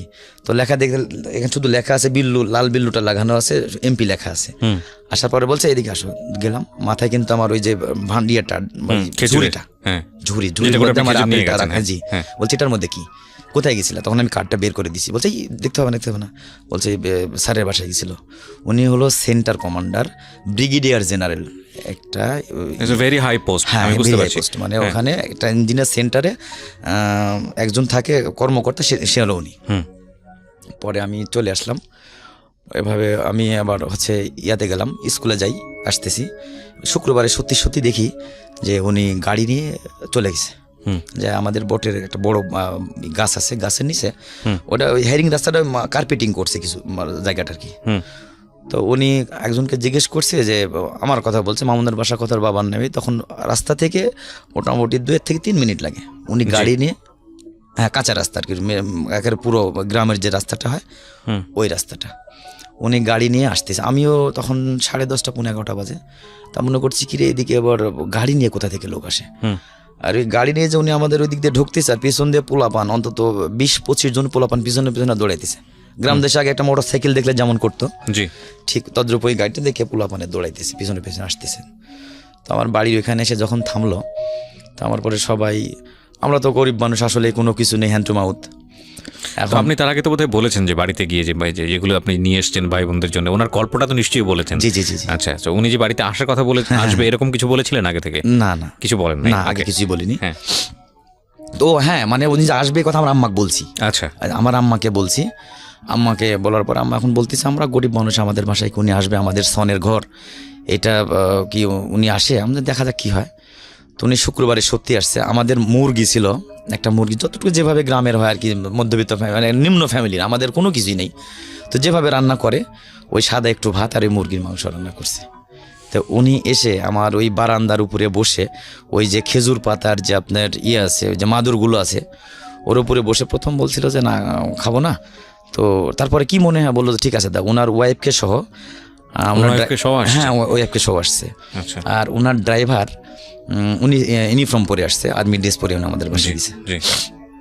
তো যাই হোক, এরপরে উনি একটু খেলো, অল্প একটু খাওয়ার পরে উনি বললো যে ঠিক আছে মামুন, তোমার কোনো সমস্যা হলে তুমি আমাকে বলো, আমি দেখবো কি করা যায়।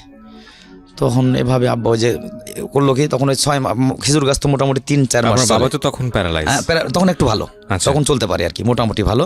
তো ওরকম না, মানে একেবারে যে খুব জোরের কোনো কাজ করবে বা মানুষের কোনো কাজ করতে যে ভারী কোনো মাথায় কিছু কিছু নিয়ে এটা করতে পারে না। শুধু ওই 3-4 মাস খেজুরে গাছ লাগাইতো, এরপরে আর কোনো কিছু করতে পারে না। ওই 3 মাসের যেটা ইনকাম হয় ওটাই মোটামুটি ওই সারা বছরে খাইতে হয়।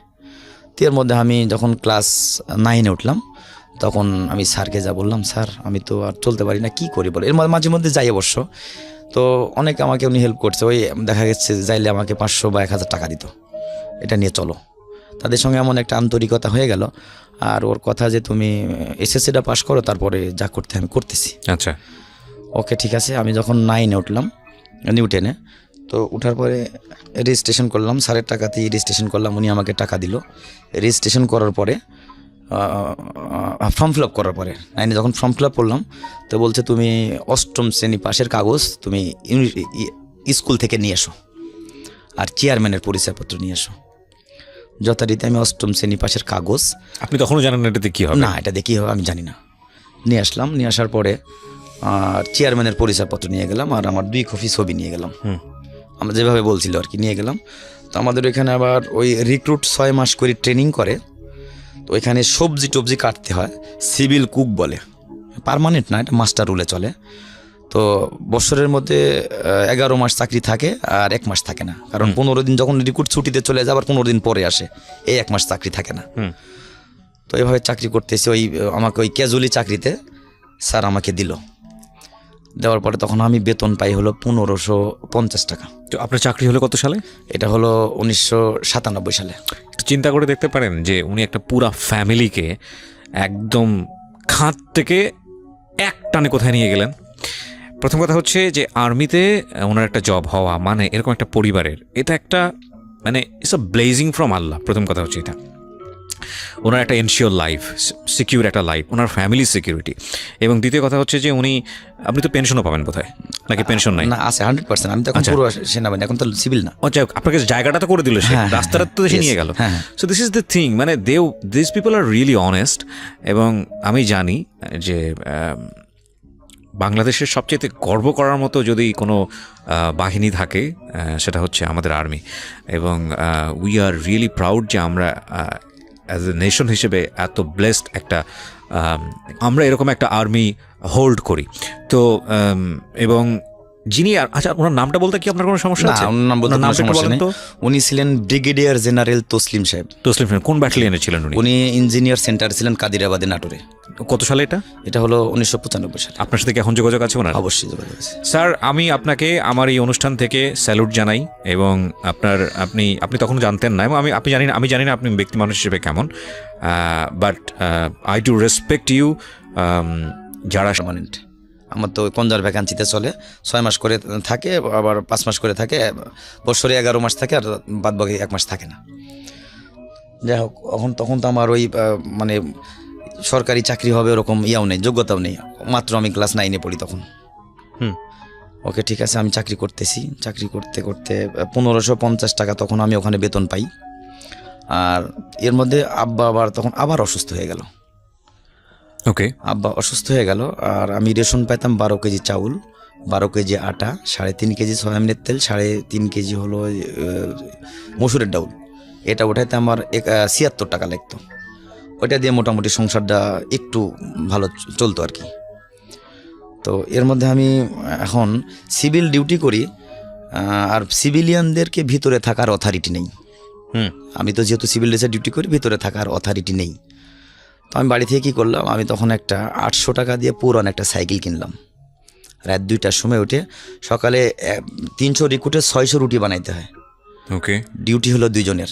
ওকে, তো আমি পার্মানেন্ট না, যেহেতু আর ওরা পার্মানেন্ট, ওরা একটা কথা বললে আমাকে শুনতে হবে, তারা অনেক দিন সিনিয়র।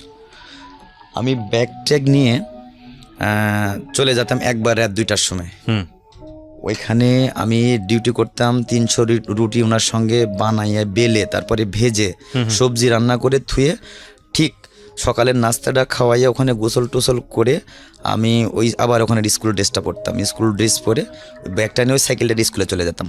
খাবার দাবার তো ওখানে খাইতেছি, খাবার তো সমস্যা নেই। ওকে, ওখান থেকে আবার ঠিক ওই 4টার সময় যখন ছুটি হতো তখন এসে ডিউটিটা আবার করতাম। বিকেলে আমার খানা খাওয়াইতে হবে আমাকে, দুপুরে খানা তো এক পার্টি খাওয়াই চলে গেছে, 6 জনের ডিউটি করতাম। তো বিকেলে 2 জনের ডিউটি ছিল, তো উনি আর আমি ডিউটি করতাম খানা খাওয়ানোর ডিউটি।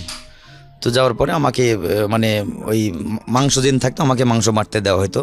তো 300 রিক্রুট, ওরা আবার তো বুঝেন রিক্রুট তো মানে নবীন সৈনিক যারা, ওরা সবাইকে স্যার বলতো। তো হচ্ছে ওনারা যাই বাটি নিয়ে বাটি বেড়ে বেড়ে দিতাম আর ওই বাটি নিয়ে ডাইনিং টেবিলে খানা খাইতো। এরকম করতে করতে মোটামুটি আমি সেন্টারে পরিচিত হয়ে গেলাম। তখন চাকরি ওখানে আমার 1.5 বছর হয়ে গেল। জি, 1.5 বছর সিভিল চাকরি করতেছি। যাক, ফ্যামিলিটা মোটামুটি আমার সচ্ছল চলে আর কি। লেখাপড়া কিন্তু আমি কন্টিনিউ করতেছি, বোনদেরকে লেখাপড়া করাইতেছি আমি। তখন আমার বাবা একেবারেই মানে উঠতে পারে না তা না, উঠতে পারে ভালো, কিন্তু ওই কোনো কাজ করতে পারে না, কাজ করতে পারে না। আমি দেখা যাচ্ছে 1500 টাকা বেতন পেলাম, আমার 1000 টাকা খরচ চলে গেল, আর ওই 500 টাকা দিয়ে আমি 2টা করে ছাগল নিয়ে আসতাম বা হাঁস মুরগিগুলো বাসার মধ্যে মা পুষতো। তো এইভাবে চলতেছে। চলার পরে হচ্ছে আমি বাসা থেকে তখন ওই ডিউটি করি, রাত 2টার সময় বের হই। 2.5 কিলো দূরে কিন্তু আমার বাসা থেকে ক্যান্টনমেন্টটা। জি, তো ডিউটি করি, একদিন রাত্রে আমি এসে ডিউটি করতেছি, মানে ডিউটি শোয়া 2:45টার সময় আসছি। আসার পরে ডিউটি শেষ করে আমি কার্যক্রম যা ছিল ওখানে শেষ করে সকালবেলা গোসল টোসল করে নাস্তা ওদেরকে খাওয়াই, আমি খেয়ে 9:30টার সময় স্কুলে চলে গেছি। স্কুল থেকে এসে তারপর আবার ওখানে ডিউটি করছি, ঠিক আগের মতো করতেছি। এর মধ্যে শুনলাম যে স্যারের পাশে মাঝে মধ্যে আমি এবার যাইতাম, শুনলাম স্যারের নাকি পোস্টিং হয়ে গেছে। ওকে, সেটা হলো আমি তখন 1999 সালের কথা বলতেছি। স্যারের পোস্টিং অলরেডি হয়ে গেছে। আর স্যার আমাকে একটা কথা বলছিল যে তোমার যখন রেজিস্ট্রেশন কার্ড, তখন কিন্তু আপনার এই যে ছিল না, জন্ম নিবন্ধনটা ছিল না। তো তখন তোমার রেজিস্ট্রেশন করবে তখন তোমাকে বলবা যে আমার বয়সটা যেন 17 থেকে 19-এর মধ্যে থাকে। আমি আবার এই কথাটা আবার ওই যা ফর্ম ফিল আপ যখন করি তখন কিন্তু আমি আমার ওই কেরানি স্যারকে বলছিলাম, কেরানিকে আমার স্কুলের যে কেরানি ছিল ওনাকে বলছিলাম যে এই করতে বলছি। সবাই আমাকে খুব আদর করতো, কারণ আমি কষ্ট করে লেখাপড়া করতেছি, পাশাপাশি চাকরি করি। তখন দেখলাম যে ওই যে আগের যে দিনগুলো ওই মানে যার কাছ থেকে এক মুঠো চাউল চেয়ে পাই নাই, তারা কিন্তু আমার সঙ্গে সঙ্গ দিতেছে, আমার ফ্যামিলির সঙ্গে। রাইট, সিচুয়েশনটা রাতে চেঞ্জ হয়ে যায়। হ্যাঁ, আমি এই জিনিসটা বুঝি। তো যারা আমার বাসায় আসতো না তারা কিন্তু আমার বাসার মধ্যে এসে বসে থাকে। তো আমি মনে করলাম হয়তো এমনিও আসতে পারে, আমি এই জিনিসটা মনে করি না যখন আমি একটু চাকরি করতেছি, যার কারণে মনে আমি এরকম আমার নলেজে তখন ছিল না, আমি কেয়ার করি নাই তখন। যাই হোক, তো এর মধ্যে যখন আমি এসএসসি পরীক্ষা দিব 2000 সালে, তো তার আগে ডিসেম্বর মাসে স্যার পোস্টিং হয়ে ঢাকাতে চলে আসলো। তো পোস্টিং হয়ে চলে আসলো, আসার পরে আমি তো পরীক্ষা দিলাম। পরীক্ষার পরে অলরেডি স্যার যখন পোস্টিং হয়ে চলে আসলো, আমার তো কোনো লোক এখানে নেই, আমার তো আর চাকরি, দেখলাম যে রিক্রুট চলে আসতেছে, আমাকে ডাকলো। আমাকে ডাকার পরে বলছে তোমার কি আছে? তা বললাম স্যার তো স্যার চলে গেছে। সবার চাকরি হলে আগে যারা ছিল ওদের চাকরি হয়ে গেল, আমাকে আর কাগজ দেয় না, ঘটনা কি? বললাম আমার চাকরি কি ব্যাপার, আমার কাগজ? কয় মামুন তোমার চাকরি আর হবে না। টেনশনে পড়ে গেলাম, এখন তো আবার না খেয়ে মরতে হবে, আমার কলেজে ভর্তি হতে হবে, কী করি এখন? রাইট, আমি তো আর পারতেছি না, এদিকে এসএসসি রেজাল্টও হলো না, রেজাল্ট হয়নি তখন। তো আমি টেনশানে, মানে বাবা অসুস্থ, আমি কোথায় যাই, কি করি, আমি কোনো কিছু ভেবে পাচ্ছি না। তো ওখান থেকে এসে বাসায় বললাম মা আমার তো আর চাকরি হচ্ছে না, এখন কি করি? বলছে মানে? তা বললাম যে 1 তারিখ থেকে আবার রিক্রুট আসতেছে, অলরেডি সবাইকে অ্যাপয়েন্টমেন্ট লেটার দিল, আমাকে দেয়নি, আমার তো কেউ নেই, তো এখন কি করা যায় তাহলে? তো বলছে তোমার ওই স্যার এখন কোথায় আছে? তখন স্যার ঢাকাতে আছে, তুমি তো জানোই। তো ঢাকা তো যা খুঁজে বের করা আদৌ সম্ভব না, কারণ শুধু জানি ওনার সেনা সদরে, আর আমি কখনো ঢাকাতে আসিও নি। আর আমার জীবনের একটু ব্যাকে যাচ্ছি, আমার জীবনের 2য় দিন স্যারের বাসাতে আমি ওই আপেল খাইছিলাম। আমার লাইফে 2য় দিন আমি স্যারের বাসাতে আপেল খেয়েছিলাম। এর পরে মানে ওটাই ছিল সেকেন্ড টাইম? হ্যাঁ, ওটাই সেকেন্ড টাইম ছিল। খাওয়া না, আমি আগে কখনো খাইনি। আচ্ছা, তারপরে ওই হচ্ছে যখন স্যার ঢাকায় পোস্টিংয়ে চলে আসলো, তখন আমি সিভিল চাকরি করতেছি।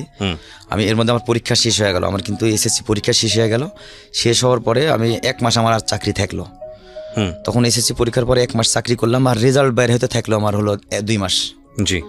আমি এখন আমার নেক্সট টাইমে যখন 1 মাস চাকরি থাকলো, 1 মাস চাকরি করার পর রিক্রুটে আসলো, রিক্রুটে ওখান থেকে অলরেডি লোক নিয়োগ করা হয়ে গেল, আমাকে নিল না। আমি ঢাকায় চলে আসলাম। তখন আমাদের নাটোর থেকে ঢাকার ভাড়া ছিল 55 টাকা।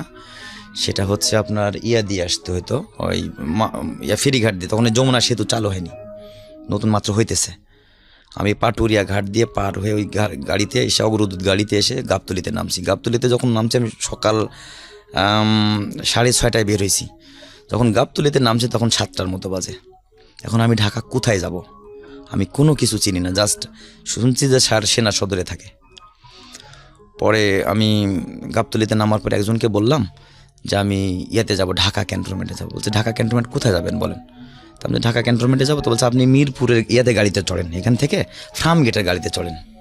তো ফার্ম গেটের গাড়িতে চড়লাম, 2 টাকা করে সম্ভবত আমার কাছ থেকে ভাড়া নিল 2000 সালে, 99 সালের লাস্টের দিকে, 2000 সালে। তো 2 টাকা করে আমার কাছ থেকে ভাড়া। ফার্ম গেটে যখন এসে নামলাম তখন রাত বাজে 8:45 মতো। তখন আমি একটা কেসিও গড়ি পড়তাম। তো 8:45 মতো বাজে। ওখানে ফার্ম গেটে নামার পরে আমি তো আর ক্যান্টনমেন্ট চিনি না। তখন বললো এখান থেকে দেখেন লেগুনা গাড়ি আছে, ওই 4 চাকার গাড়িগুলো, ওইটা ক্যান্টনমেন্টে জাহাঙ্গীর গেট দিয়ে ঢুকে। ওখানে দাঁড়ালাম, সত্যি কিছুক্ষণ পর একটা গাড়ি আসলো। তো আমি আমাকে বলছে, যখন গাড়িতে উঠছে ও ক্যান্টনমেন্ট করতেছে। আমি জাহাঙ্গীর গেটে যখন আসছে তখন ওখানে আমাকে ভাড়া চাইলো, বলছে কোথায় নামলাম? আমি তো আসলেই ক্যান্টনমেন্টে ঢুকবো। বলছে ক্যান্টনমেন্টে কোথায় যাবেন তাই বলেন? সিএমএস আছে, তারপরে হচ্ছে আপনার অনেক জায়গার কথাই বললো। তো আমি বললাম আমি সিএমএসের ওখানে যাব। সিএমএসের ওখানে যখন আমরা 3 টাকা ভাড়া নিল। ওখানে নামার পর আমি তো আর কাউকে চিনি না। তখন আমি এমপিকে ডাকলাম, একটা এমপিকে ডেকে বললাম যে এই ঘটনা, আমি তসলিম সাহেবের সঙ্গে এখানে দেখা করব। কেমনে দেখা করি? স্যার উনি ঢাকাতে ইএনসি ইঞ্জিনিয়ার ডাইরেক্টর হয়ে ঢাকাতে আসছে। আচ্ছা। আসার পরে আমি যখন আসছি স্যার, তখন তো টেলিফোন নেই আমার কাছে, ফোন টোনও নেই। আমি আসার পরে আমি এক এমপিকে বললাম, এর মধ্যে আর্মি সম্পর্কে আমার একটু এক্সপিরিয়েন্স হয়ে গেছে, যেহেতু আমি আর্মির মধ্যে সিভিল চাকরি করতেছি, মোটামুটি আমি জানি, 1.5-2 বছর করতেছি। আমি আসছি, আসার পরে এক এমপিকে বললাম যে ব্যাপার, স্যার আমি ব্রিগেডিয়ার জেনারেল তসলিম সাহেবের বাসায় যাব, উনি ইএনসি ইঞ্জিনিয়ার ডাইরেক্টর। তো বলতেছে যে আপনি কে? তা বললাম যে আমি সেন্টার থেকে আসছি, সে নাটোর থেকে আসছি। স্যার আমাকে খুব ভালো করে চিনে, আমার কথা বললেই হবে। তো উনি বললো যে পুনার নাম ওখানে লিখে নিয়ে উনি স্কটলেসে আরেকজনকে আবার বলে দিল। ওকে, ওয়্যারলেসে? হ্যাঁ, ওয়্যারলেসে বলে দিল আর কি। যখন বলে দিল, বলার পরে স্যার বলছে হ্যাঁ উনি আসছে, ওনাকে নিয়ে এসো। আর একটা গাড়ি থেকে 2-3 মিনিটের, সর্বোচ্চ 5 মিনিটের মধ্যে একটা আর্মি জিপ এসে আমাকে বললো যে আপনি কি মামুন? তা বললাম যে হ্যাঁ। আর গাড়িতে ওঠেন। গাড়িতে উঠলাম, তো উনি সরাসরি স্যারের বাসায় নিয়ে গেল। যাওয়ার পরে আমি স্যারকে দেখে কেঁদে দিয়েছি যে স্যার আমার তো আসলে চাকরি বাকরি এখন নেই, আমি তো এসএসসি পরীক্ষাও দিলাম, এখন আমি কী করবো আর কী খাবো? তো বলতেছে পাগলা, আমি তো আসলেই, আমারও তো মিশনের নাম, আমি তো কুয়েতে চলে যাচ্ছি, আমি তোর জন্য এখন কী করে যাই বল? আমি বললাম জানি না স্যার, আপনি কি করবেন? আপনি যদি আমাকে এভাবে রেখে যান, আমার বাসার মধ্যে ছোট 2টা বোন আছে, আমার বাবাও অসুস্থ, তারপরে উনি কিছু করতে পারে না, বৃদ্ধ মাটা আছে, আর এইভাবে যদি আমাকে রেখে যান স্যার, আমি হয়তো না খেয়ে আমাকে মরতে হবে, অথবা আমাকে আবার সে আগের জায়গায় রিক্সা চালাইতে হবে। তো এর আগে কিন্তু একটা কথা আমি বলতে ভুলে গেছি, খুব ইম্পর্টেন্ট কথাটা। যেদিনকে স্যারকে আমি করতে গেছিলাম, ওই যে এট ফার্স্ট স্যারের বাসায় আমি খেজুরের গুড় রাখতে গেছিলাম, ওই দিনকে আমার 80 টাকা দাম হয়, 80 টাকা মিটাই নিয়ে উনি আমাকে 100 টাকা দিছিল। আচ্ছা। তো আমি বাজারে এসে আমি ওই দিনকে আগে মাছ কিনতে চাইছিলাম, মাছ কিনতে পারি নাই। বছরে একদিন মাছ খেতে পারতাম না, যেদিন ছিপ দিয়ে মাছ মারতাম কোনো একদিন, ওই দিন মাছ খেতাম। কিনে আসলে খাওয়ার মতো সামর্থ্য আমাদের ছিল না, খাইও নি। আমি বাজারে এসে আপনাকে কি বলবো, ভরপুরভাবে বাজার করছি। 5 কেজি চাউল কিনছি, এটা কিনছি, ওটা আর একটা মাছ কিনছি, একটা 14 টাকা দিয়ে ইলিশ মাছ কিনছি, অনেক বড় মাছ। মাছটা নিয়ে আমি ইচ্ছা মতো বাসায় যাচ্ছি, আর মা বলছে তুমি চাউল কিনে আরও 10 টাকা ঘুরাই নিয়ে আসবা, মানে বাজারে লিস্ট করে নিয়ে আসতাম। তখন কিন্তু আমি ক্লাস 4-এ পড়ি। বাজারে এসে আমি 10 টাকা ঘুরাই নিয়েছি, আরও ভরপুর বাজার করছি। বাসায় মাছ দেখে আমার মায়ের মাথায় যেন মানে পায়ের রক্ত মাথায় উঠে গেছে, যে আমি ওকে বলছি টাকা ঘুরাই নিয়ে আসতে, আর ওই দুনিয়ার বাজার করে নিয়ে আসতে, ডালা বুঝাই করে আবার মাছও নিয়ে আসছে। আমার কোনো কথা না শুনে উনি ওই যে গ্রাম দেশে যে আপনার ইয়াগুলো থাকতো, ওই যে ওই যে গ্যান্ডারিগুলো শুকায় যায়, ওগুলো অনেক হার্ড হয়, ওটা দিয়ে লাকড়ি হিসেবে আমরা ব্যবহার করি। ওটা দিয়ে ইচ্ছা মতো আমাকে আগে পিটলো, আমি মানে বলার মতো ওই স্কোপই পাচ্ছি না যে মা আমার কথাটাকে শোনো। আসলে কি করছে আগে শোনো। বলছে হয় তুই চুরি করে নিয়ে আসছিস না কারো ফাঁকি দিয়ে নিয়ে আসছিস, বল কার কি নিয়ে আসছিস। আমি বলছি মা আমার কথা, উনি কোনো কিছুই শুনতেই চাচ্ছে না। আমাকে 5টা বাড়ি দিয়েছিল, আমার মনে হয় যে 3 বছর পরে বাড়িগুলো আমার মিশছিল। আর যেখানে যখন বাড়ি দিছে আমার ওই জায়গাটা ছাল উঠে গেছে। হ্যাঁ, তো বলতেছে যে তুই এত টাকা কোথায় পেলি? তখন আমার বড় বোনটার কিন্তু বিয়ে হয়নি। তুই এত টাকা কোথায় পেয়েছিস? যে মাছ আনছিস, আবার বাজার করছিস, আবার টাকাও 10 টাকা ঘুরাই নিয়েছিস, বল তুই কোথায় পেয়েছিস টাকা? আমি বলতে পারছি না আমার কথাটা শোনো, উনি বলতে তার আগে আমাকে মারা শেষ। সি দ্য অনেস্টি, মানে কি বলেন বেস্ট। আমি তো ভাবছিলাম যে মনে মনে ভাবতেছেন এরা গরিব, এরা আসলে গরিব না, এরা হচ্ছে পৃথিবীর সেরা ধনীদের মধ্যে একটা ফ্যামিলি। কজ গরিব তো তারাই যাদের অনেস্টি থাকে না, যাদের কোটি কোটি টাকা আছে কিন্তু সততা নাই, এরা হচ্ছে গরিব। কারণ কত সম্পদে এটা হচ্ছে লিমিটলেস। আপনি লিমিটলেস সম্পদ কতটুকু পর্যন্ত আহরণ করতে পারবেন আপনার এই লিমিটপূর্ণ একটা জীবনে? কত বছর বাঁচবেন আপনি? সর্বোচ্চ 70 বছর, 75 বছর, 80 বছর। আপনি যদি গিফটেড বয়স পেয়ে থাকেন তাহলে হয়তো 90 বছর। এরপর তো আপনাকে যেতেই হবে, তাই না? এই 90 বছরে এই পৃথিবীর এত এত সম্পদের কতটুকু ভক্ষণ করার সামর্থ্য আছে আপনার, কিংবা কতটুকু আর্ন করার সামর্থ্য আছে আপনার? কিন্তু এই 90 বছরের জীবনে বেস্ট জিনিসটাই অনেকে টাচও পায় না লাইফে। That is call honesty. এই ফ্যামিলির কিচ্ছু ছিল না, 1 মুঠো ভাত 1 লিটার পানিতে গুলে 4 ছেলে মেয়েকে দেওয়া হয়েছে খাওয়ার জন্যে, এবং তারা সেটা খেয়ে রাত্রেবেলা ঘুমোতে গেছে। ওই ঘুম হয়নি আমি নিশ্চিতভাবে জানি। কিন্তু best thing they possessed in their heart is honesty. চিন্তা করে দেখেন, বাজারের ব্যাগ ভর্তি এবং 10 টাকা ফিরায় নিয়ে আসছে। ওর মার সন্দেহ হয়েছে এই ছেলে নিশ্চয়ই কোথাও থেকে চুরি করছে। অনেক মাই খুশি হইতেন, আমি জানি অনেক মা খুশি হইতেন, যাক আমার ছেলে এক্সপার্ট হয়ে গেছে, আর আমাদের টেনশন করার কোনো কিছু নাই, যেমনি হোক না কেন সে এটাকে ম্যানেজ করে ফেলবে। কথা নাই বার্তা নাই, আগে মায়ের যে কোত্থেকে তুই নিয়ে আসলি। See that is the best. আমি জানি এটা খারাপ কাজ করেছে মা হিসেবে, তার জিজ্ঞেস করা উচিত ছিল, কিন্তু আপনি ওইটা না দেখে আপনি পাওয়ারটা দেখেন যে যাই হোক না কেন জীবনে অনেস্টি লুজ করতে দিব না। The best thing. কে বলেছে? মানে এরাই হচ্ছে আসল রিচ পিপল। হ্যাঁ, মানে এই ধরনের মানুষ যারা আছেন সোসাইটিতে, এরাই হচ্ছে আসল ধনী। আমি যেখানটায় আপনি ছিলেন, আপনি একটু ফ্ল্যাশব্যাকে গিয়েছিলেন, কিন্তু আপনি তসলিম সাহেবের বাসায় ছিলেন, ওখান থেকে আপনি পিছনে ফিরে গিয়েছিলেন। But this is a very important thing, আপনি যেটা ছেড়ে এসেছিলেন। হ্যাঁ, তো তসলিম সাহেবের বাসায় কী হলো তারপর? আচ্ছা, তো ওই মানে উনি কুয়েতে মিশনে চলে যাবেন। হ্যাঁ, আচ্ছা, ঢাকায় আসার পরে আমি স্যারকে বললাম, স্যার আমার তো আর 1.5 মাস পরে রেজাল্ট হবে, আমার তো এখন আর চাকরি নেই, আমি এখন কি করতে পারি স্যার বলেন? আমার তো কোনো কিছুই করার নেই। তো বলছে তুই একটা কাজ কর, আমি তো চলে যাচ্ছি, আর তুই ঢাকাতে এখানে থাক। আমরা কবে যাবেন স্যার? তো বলছে আমার সর্বোচ্চ 20-25 দিন লাগবে, আমি চলে যাবো, তুই 20-25 দিন এখানে থাক। আমি 20-25 দিন থাকবো, বাড়িতে কী খাবে স্যার? বাড়িতে একটা কিছু খাওয়া তো লাগবে। তো বলতে সেটাও তো একটা কথা। তো উনি আমাকে 1500 টাকা দিল, আমাকে বলল যে তুই তাহলে বাসায় চলে যা। আর তখন ওই যে টেলিফোনে কথা বলা যেত কার্ড দিয়ে, তো বললো যে তুই যখন এমপি গেটে যাবি, এমপি গেটে গিয়ে আমার কথা বললিস আর কার্ড দিস, আমার সঙ্গে তখন লাইন করে দিবে, এমপি গেট থেকে সরাসরি ফোনে কথা বলবো। ওকে, ঠিক আছে। এরপরে স্যার বলে দিল যে হচ্ছে যখন আবার জানুয়ারি মাসে আবার জুন মাসে আবার লোক নিতেছে ওই সিভিল চাকরিতে, স্যার আবার ওখান থেকে বলে দিল। আর আমি কিন্তু অনেক কাজ করতাম, এত কাজ করতাম, মানে 3 জনের কাজ আমি একা করতাম, ওরা সবাই বসে থাকতো আমাকে দিয়ে করায় নিত, আমি করতাম, সমস্যা নেই, আমার চাকরির দরকার, কারণ আমার সবাই আমাকে ভালো মানে হাইলাইট করে। আমি চাই যেখান থেকে আমার অন্তত যেখান থেকে আমার রিজেক্ট আসতেছে আমি ওখানে ভালো সবার হাতে ভালো আচরণ করি, এবং সবাই আমার জন্য রিকোয়েস্টও করে। সবাই যখন রিক্রুটে লোক নিতে লাগে ওখানে সিভিলিয়ানের জন্য, সবাই আমার প্রত্যেকটা ম্যাচে আমার জন্য রিকোয়েস্ট করে। এরপরে নেক্সট আবার ওই স্যার যখন বিদেশে চলে গেল, যাওয়ার পরে তখন আমার এই সেন্টার কমান্ডার ছিল ব্রিগেডিয়ার জেনারেল হাসিম সাহেব। জি, হাসিম সাহেবকে স্যার বলে গেল যে ছেলেটা অনেক ভালো, তো ওনার লেখাপড়া তো অনেক আগে শেষ হয়ে যেত, আমি এইভাবে যাক মানে পরে আর কি যতটুকু বুঝলাম এইভাবে বলছিল।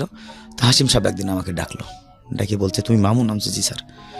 তো বলতেছে ঠিক আছে তুমি কাজ করো, তুমি কাজের খুব ভালো শুনছি, তুমি অনেক ভালো কাজ করো, তো তোমাকে সৈনিক ম্যাচে না, তুমি স্টেশন অফিসার ম্যাচে তুমি কাজ করো, তোমাকে এখন তো আসলে পার্মানেন্ট চাকরি দিতে পারবো না, আর দেওয়া সম্ভব না, কারণ তোমার এখন তো রেজাল্ট বের হয়নি। তো আমি যে আচ্ছা স্যার আমি করতেছি। আমি তখন সিভিল কাজ করি, আর ঘাস কাটা একটা গাড়ি তখন সেন্টারে চলে গেল, ওই গাড়িটা কেউ চালাইতে পারতো না, আমি 3 দিন ট্রাই দিয়ে গাড়িটা আমি চালাই, আর মাঝে মধ্যে কলেজে রেজাল্ট হয়নি তখন। তারপরে আমি গাড়িটা চালাই, চালানোর পরে এখন বললো যে ওই হাসিম সাহেব বললো যে তো পার্মানেন্ট চাকরি ছাড়া আর কোনো উপায় নেই। স্যারের সঙ্গে তখন আমি ওর স্যার কুয়েত যায় আমার সাথে কথা বলছিল ফোনে কথা বলছে, আর এমপিকে বলছিল যখন এই নাটোর ডিস্ট্রিক্টের কোটা আসবে তখন আমাকে একটু জানাই। একটা এমপির লোক ছিল, ওনার বাড়ি ছিল বগুড়াতে, উনি আমাকে অনেক অনেক হেল্প করছে। যাই হোক, উনি আমাকে বললো যে মামুন তোর তো রেজাল্ট হয়েছে, আমি স্যারের সাথে দিলাম। বলছে তোর কাগজপত্র অলরেডি প্রসেসিং করে দিছি আমি। এটা ইয়ার থেকে স্যারও ফোন করছিল, এদিকে আমার হাসিম সাহেবের রানার একটা বডিগার্ড থাকে আর্মিতে, একটা অফিসারের একটা করে বডিগার্ড, হাসিম সাহেবের রানার আবার আমাকে লাগাতার খুঁজতেছে মামুন কোথায়। আমি গাড়ি বন্ধ করে দিয়ে আমি অলরেডি ওখানে চলে গেছি। তো ওই গাড়ির কাছে উনি খুঁজতেছে, আমাকে আর পাচ্ছে না। পরে উনি বলছে এই তোকে লাইনে খুঁজে এক পর্যায়ে আমাকে পাইছে। বলছে শালা আরপি পুরো ইসিসি আমি তোমাকে খুঁজতেছি, ইঞ্জিনিয়ার সেন্টার তোমাকে খুঁজতে, তুমি কই? আমি তো ওইখানে গেছিলাম। চালু করে গাড়ি বন্ধ কর, স্যার বলছে ইয়েতে যাইতে, লাইনে যাইতে। লাইনে গেছি, বলছে মাফা লাগবে না, তুই গাড়ি চালা গিয়ে। যে রিক্রুট ইনস্ট্রাক্টর ছিল, অফিসার ছিল, রিক্রুটিং অফিসার, উনি বললো ঠিক আছে মামুন তুমি গিয়ে গাড়ি চালাও। আমি গাড়ি চালাম, আমার মনে চাকরি হবে না, যেহেতু এভাবে আসলে হয় না। তারপর আমাকে বিকেলে আবার বললো যে তোমার ইয়াতে ওই সিএমএসে যাইতে হবে।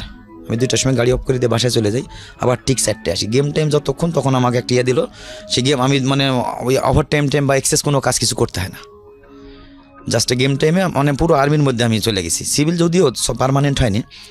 এরপরে আমি বিকেলে বললো যে তোমার বিকেলে কাজ করতে হবে না। আরপি হাবিলদার বললো, একজন সার্জেন্ট বললো যে তুমি বিকেলে সিএমএসে যাবা। আমি সিএমএসে গেলাম। সিএমএসে যেহেতু ওখানে 2-2.5 বছর চাকরি করতেছি, সবাই পরিচিত হয়ে গেছে। তো বলছে মামুন তুমি কাগজপত্র জমা দিয়েছ? আমি তো লাইনে দাঁড়াইছিলাম। তো বলছে স্যারও তো ফোন করছিল, অর্থাৎ centre commander brigadier general Hasib সাহেব উনি আবার ফোন করছে, তো ছেলেটাকে ইয়ে করাই দিও। আমার আর মানে কোনো কিছুই লাগলো না। আমি বলছি তুই মেডিকেল ফিট হয়ে গেছি, যা কিছু লাগবে না। অলরেডি আমি ওখান থেকে আবার রিটার্ন আসলাম। চাকরি মনে হবে না, যা আমাকে শুধু জাস্ট ইয়া করতেছে আমার সঙ্গে। এইভাবে চাকরি, আমার লাইনে দাঁড়াইলাম না। এরপরে হচ্ছে আমি মেডিকেল করলাম না, আমার কোনো ভাইবা রিটেন পরীক্ষা নেই, কাগজপত্র নিয়ে রাখছে আরপি হাবিলদার, এটাই আর কি করে চাকরি হয় আমার। পরে আমি গাড়ি চালাইতেছি, পরে আরপি হাবিলদারকে জিজ্ঞেস করি মাঝে মধ্যে মেজর কি চাকরি আমার হবে? তো বলছে হবে হবে, যা তুই 2001 সালে ট্রেনিং করবি 53 ব্যাচের সঙ্গে। হ্যাঁ আমার চাকরি হবে। তো আমার যে টেলিং ব্যাটালিয়নের সিও ছিল, উনি মেজর জাহেরুল হাসান, খুবই কড়া অফিসার ছিল। তো উনি আমাকে একদিন ডাকছে, মেজর জাহেরুল, আমি আবার টেলিং ব্যাটালিয়নের আন্ডারে। মেজর জাহেরুল হাসান যদি কাউকে ডাকে তো নিশ্চিত মনে করতে হবে হয় ওনার পোস্টিং না চাকরি থাকবে না। সিভিল যদি হয় তাহলে মনে করতে হবে যে চাকরি থাকবে না, আর যদি ফৌজি হয় তাহলে মনে করতে হবে পোস্টিং হয়ে যাবে। যখন শুনছি যে মেজর জাহেরুল হাসান আমাকে ডাকছে, আমার তো হাত পেয়ার পানি নেই যে আমার চাকরিটা এবার শেষ। আমার তো ওই হাই হ্যালো করার মতো কেউ নেই। স্যার কুয়েত থাকে, উনি যদি একটু করলে করলো, না করলে নেই। আর আমি হাসিম সাহেবের বাসায় এভাবে যাইনি, সামনাসামনি পড়িও না আমি। পরে হচ্ছে আমাকে ডাকলো, ডাকার পরে আমি 11:30টার দিকে অফিসে ঢুকলাম, টেলিং ব্যাটালিয়নের অফিসে ঢুকলাম। ঢুকুন পরে বলছে এই মামুন এদিকে আসো। আমি গেলাম, স্যারের রানার আছে।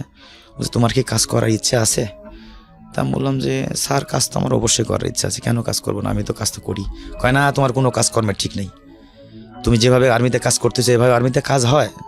আমি স্যার আমি তো ঠিকই করতেছি। কয় না তোমার কোনো কাজ ঠিক নেই, তুমি এই সামনে 1 তারিখে রিক্রুট চলে যাবে, যাওয়ার পরে তোমাকে আর কাগজপত্র দিব না, তুমি বেরা চলে যাবা, তোমার আর প্রয়োজন নেই। তখন আমি বললাম স্যার যদি আমাকে এখান থেকে বিদায় করে দেন, আমার ছোটো 2টা বোন আছে, বাবা একেবারে কিছুই করতে পারে না, তাহলে আমার না খেয়ে মরতে হবে স্যার। তো হ্যাঁ বললাম, তখন বলতেছে যে তুমি না খেয়ে মরলে কি আমার দেখার আছে? সেটা তো আমার দেখার নেই, তুমি চলে যাও। That is actually army language. হ্যাঁ এটাই হওয়া উচিত। হ্যাঁ আচ্ছা ওকে। তারপরে আমি বলছি ঠিক আছে এখন তুমি চলে যাও। আমি অফিস থেকে ঠিক বের হয়, মানে আমি ওই জায়গায় মনে হচ্ছে আল্লাহ তুমি মাটি ফেটে 2 দিকে যাও, আমি মাঝখানে ঢুকি। আসলে আমার কাজে কোনো ঘাপা লেগে আমি তো কাজ করিনি। মানে আপনি তো আপনাকে টেস্ট করছিলেন ডিফারেন্ট ওয়েতে। হ্যাঁ আচ্ছা ওকে। তখন উনি যখন চলে যাচ্ছেন বলছে মাউন্ট ঘুরে আসো, এই ঘোরো এদিকে আসো। আসছি, আসলে তোমাকে ট্রাই করতেছিলাম। আমাকে বললো যে মাউন্ট তোমাকে ট্রাই করে। যখন আমাকে এই কথা বলছে তখন আমি স্যারের সামনে কেঁদে দিছি, দিয়ে না বলছে তোমার তো আসলে এখন চাকরি হবে না, তোমার এই কাগজপত্র নিয়ে যাও। তো আমি বললাম যে স্যার তাহলে আমার ক্যাজুয়ালিতে চাকরিতে রাখেন, আমার পার্মানেন্ট চাকরির দরকার নেই, আপনি আমার ক্যাজুয়ালি চাকরিতে রাখেন। তো বলছে না সেটাও আর পারবো না। তো আমি বললাম যে স্যার কী করবো? তখন আমি মানে এতই কান্না করতেছি, আবার চলে আসছি। বলছে ওটা খুলে তোমার কাগজপত্র ঠিক আছে নাকি দেখে নিয়ে গেলে না? পরে আমি কাগজ টান দেওয়া করছি, খুলেই ফেলছি, স্ট্যাপলার মারা ছিল, টান দেওয়া খুলে দেখতেছি যে আমার অ্যাফার্মেন্ট লেটার। আমি যখন আমার রেফারমেন্ট লেটার দেখছি যে আমি বাংলাদেশ সেনাবাহিনীতে এত তারিখে আমি অ্যাটেন্ড করতে যাচ্ছি, এগুলো নিয়ে আমাকে আসতে হবে। এটা আর আমার আগের যে অ্যাপার্টমেন্ট লেটার দিত ওইটাতে ছিল আপনার ওই বাংলাদেশ সেনাবাহিনীতে আপনার ওই কেজুলি চাকরিতে এতদিনের জন্য তোমাকে নিয়োগ করা হলো, আর ওখানে লেখা ছিল বাংলাদেশ সেনাবাহিনীতে পার্মানেন্টভাবে নিয়োগ করা হলো। তখন আমার দেখার পরে আমার মনে হইতেছে আমি আর পৃথিবীতে নেই, মানে এত বেশি লাগতেছিল। মানুষ যে আনন্দে কান্না করে ভাই, আমি আগেও বুঝছি, কিন্তু ওই দিন আমি চিল্লা কান্না করছিলাম, বলছি আরে স্টপ, তুমি থামো মামুন থামো, আসলে এটা এরকম করতেছো কেন? আমি স্যার আসলে এই আনন্দটা আমার জীবনে, হি ওয়ান্টস টু সি, উনি হয়তো আপনাকে থামাচ্ছিল, বাট ভিতরে ভিতরে আমরা যত কিছুই হই না কেন, আমরা ভিতরে ভিতরে কিন্তু খুব নরম একজন মানুষ, আমাদের সবার ভিতরেই নরম মানুষটা বসবাস করে। সে আর্মি পার্সনই হোক, পুলিশই হোক, আর বিজিবিই হোক, আর আমরা সাধারণ মানুষই হই বা হর্তাকর্তাই হই, আইনবিধি হই না কেন, আমাদের প্রত্যেকের ভিতরে কিন্তু একটা কোমল মানুষ থাকে, একটা অবুঝ মানুষ থাকে। এবং উনি সামহাও দেখতে চাচ্ছিল যে আপনার রিয়াকশনটা কী হয়, বিকজ আপনার এইরকম একটা যাত্রা মানে তো you are getting a ticket to live very good, না মানে খুব ভালো, কোথায় ছিলেন সেখান থেকে কোথায় যাচ্ছেন, এটা হয়তো কারোর জন্য কিছুই না এরকম একটা চাকরি, কিন্তু ওর ফ্যামিলির জন্য এটা কত বড় আশীর্বাদ, একটু চিন্তা করে দেখেন। আচ্ছা, একটা প্রশ্ন অনেকেরই আসতে পারে যে আর্মিতে চাকরি হওয়ার বিষয়টা তো আসলে এরকম না, এটা যে আপনার হয়তো অনেকেই আপনার বিষয়টা ব্যাকগ্রাউন্ডটা জানতো, যে কারণেই আপনার উপর একটা সিম্প্যাথি ছিল, কিন্তু মেডিকেল তো মাস্ট। আচ্ছা, মেডিকেলটা যখন আমরা আর্মির ভিতরে সিভিল চাকরি করতাম তখন আমাদের 100% মেডিকেল করে, আমার কোনো প্রবলেম আছে কিনা। ও, সিভিল অবস্থায় আপনার মেডিকেল হয়েছিল? প্রতি 15 দিন পর মেডিকেল করতো, যার কারণে মেডিকেলে ফিট ছিল। ওকে, দ্যাটস ওয়াই ওনারা ওইভাবে কনসিডার করেছেন। ওইভাবে জানাই তো আমরা এখানে জব করতে। তো আপনার জবটা কিসে হলো 2000 সালে? ওটা কিসে জয়েন করলেন? তখন আমি বাংলাদেশ সেনাবাহিনীতে আমাকে যোগদান করার জন্য অ্যাপার্টমেন্ট লেটার। এটা কি সোলজার হিসেবে জয়েন করলেন? সোলজার হিসেবে জয়েন করলেন। আচ্ছা, তখন আমি ওই অ্যাপার্টমেন্ট লেটার পাওয়ার পরে মানে আনন্দে আত্মহারা হয়ে গেছি। ইভেন তখন আমার কাছে টাকাও নেই। তখন অ্যাডজুটেন্ট সাহেব যে ছিল স্যারের বাড়ি টাঙ্গাইলে, তো উনি ক্যাপ্টেন ছিল, ক্যাপ্টেন আসাদ সাহেব, উনি আমাকে খুবই ভালোবাসতো। তো উনি আমাকে ডাক দিল যখন সিও সাহেবের রুম থেকে বের হয়েছি, অ্যাডজুটেন্ট উনি একজন ক্যাপ্টেন, উনি আমাকে ডেকে বলছে মামুন এদিকে আসুন। আমি স্যারের সামনে গেছি। স্যার বলেন, বলছে আসলে তোর জীবনটা সার্থক। স্যার হ্যাঁ আসলে স্যার, আমরা সবাই তোর জন্য রিকোয়েস্ট করছি। স্যারও বলছে তো করে খা, সমস্যা নেই, তোর লাইফটাকে তুই আসলেই চেঞ্জ করতে পারবি এটা দিয়েই, বাট সততার মধ্যে দিয়ে থাকবি। আমি স্যার কোনোদিনও আমি আপনাদের কথা অমান্য করব না। বলছে তুই এখন বাসায় বাইরে গিয়ে মিষ্টি কিনবি। তখন আমাদের ওখানে একটা বাজার ছিল, 35 টাকা কেজি মিষ্টি পাওয়া যেত। তা বললাম স্যার আমার কাছে আজ মনে হয় 10 টাকা না 20 টাকা আছে, 2000 সালের কথা বলতেছি।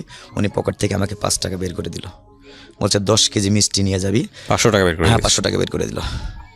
তো আমি তারা কিন্তু টেলিং ব্যাটালিয়নের যে সিও ছিল, সিও সাহেব আমাকে বলতেছে যে মামুন তুমি পুরো টেলিং ব্যাটালিয়নে কিন্তু মিষ্টি খাওয়াবা। আমি স্যার আমি খাওয়াবো, আমি টেলিং ব্যাটালিয়নে পুরো আমি মিষ্টি খাওয়াবো। তো বলছে না না তার আর দরকার নেই, খবরদার এগুলো করবো না, এমনি আমরা কি মিষ্টি খাই না, জাস্ট আমার সঙ্গে একটু ইয়া নিল। সবাই খুশি অবশ্য, আমার চাকরি হওয়াতে সবাই হ্যাপি, সবাই এত আনন্দ প্রকাশ করছে মানে বললে না, রিক্রুট থেকে শুরু করে একেবারে মানে সেন্টার কমান্ডার পর সবাই।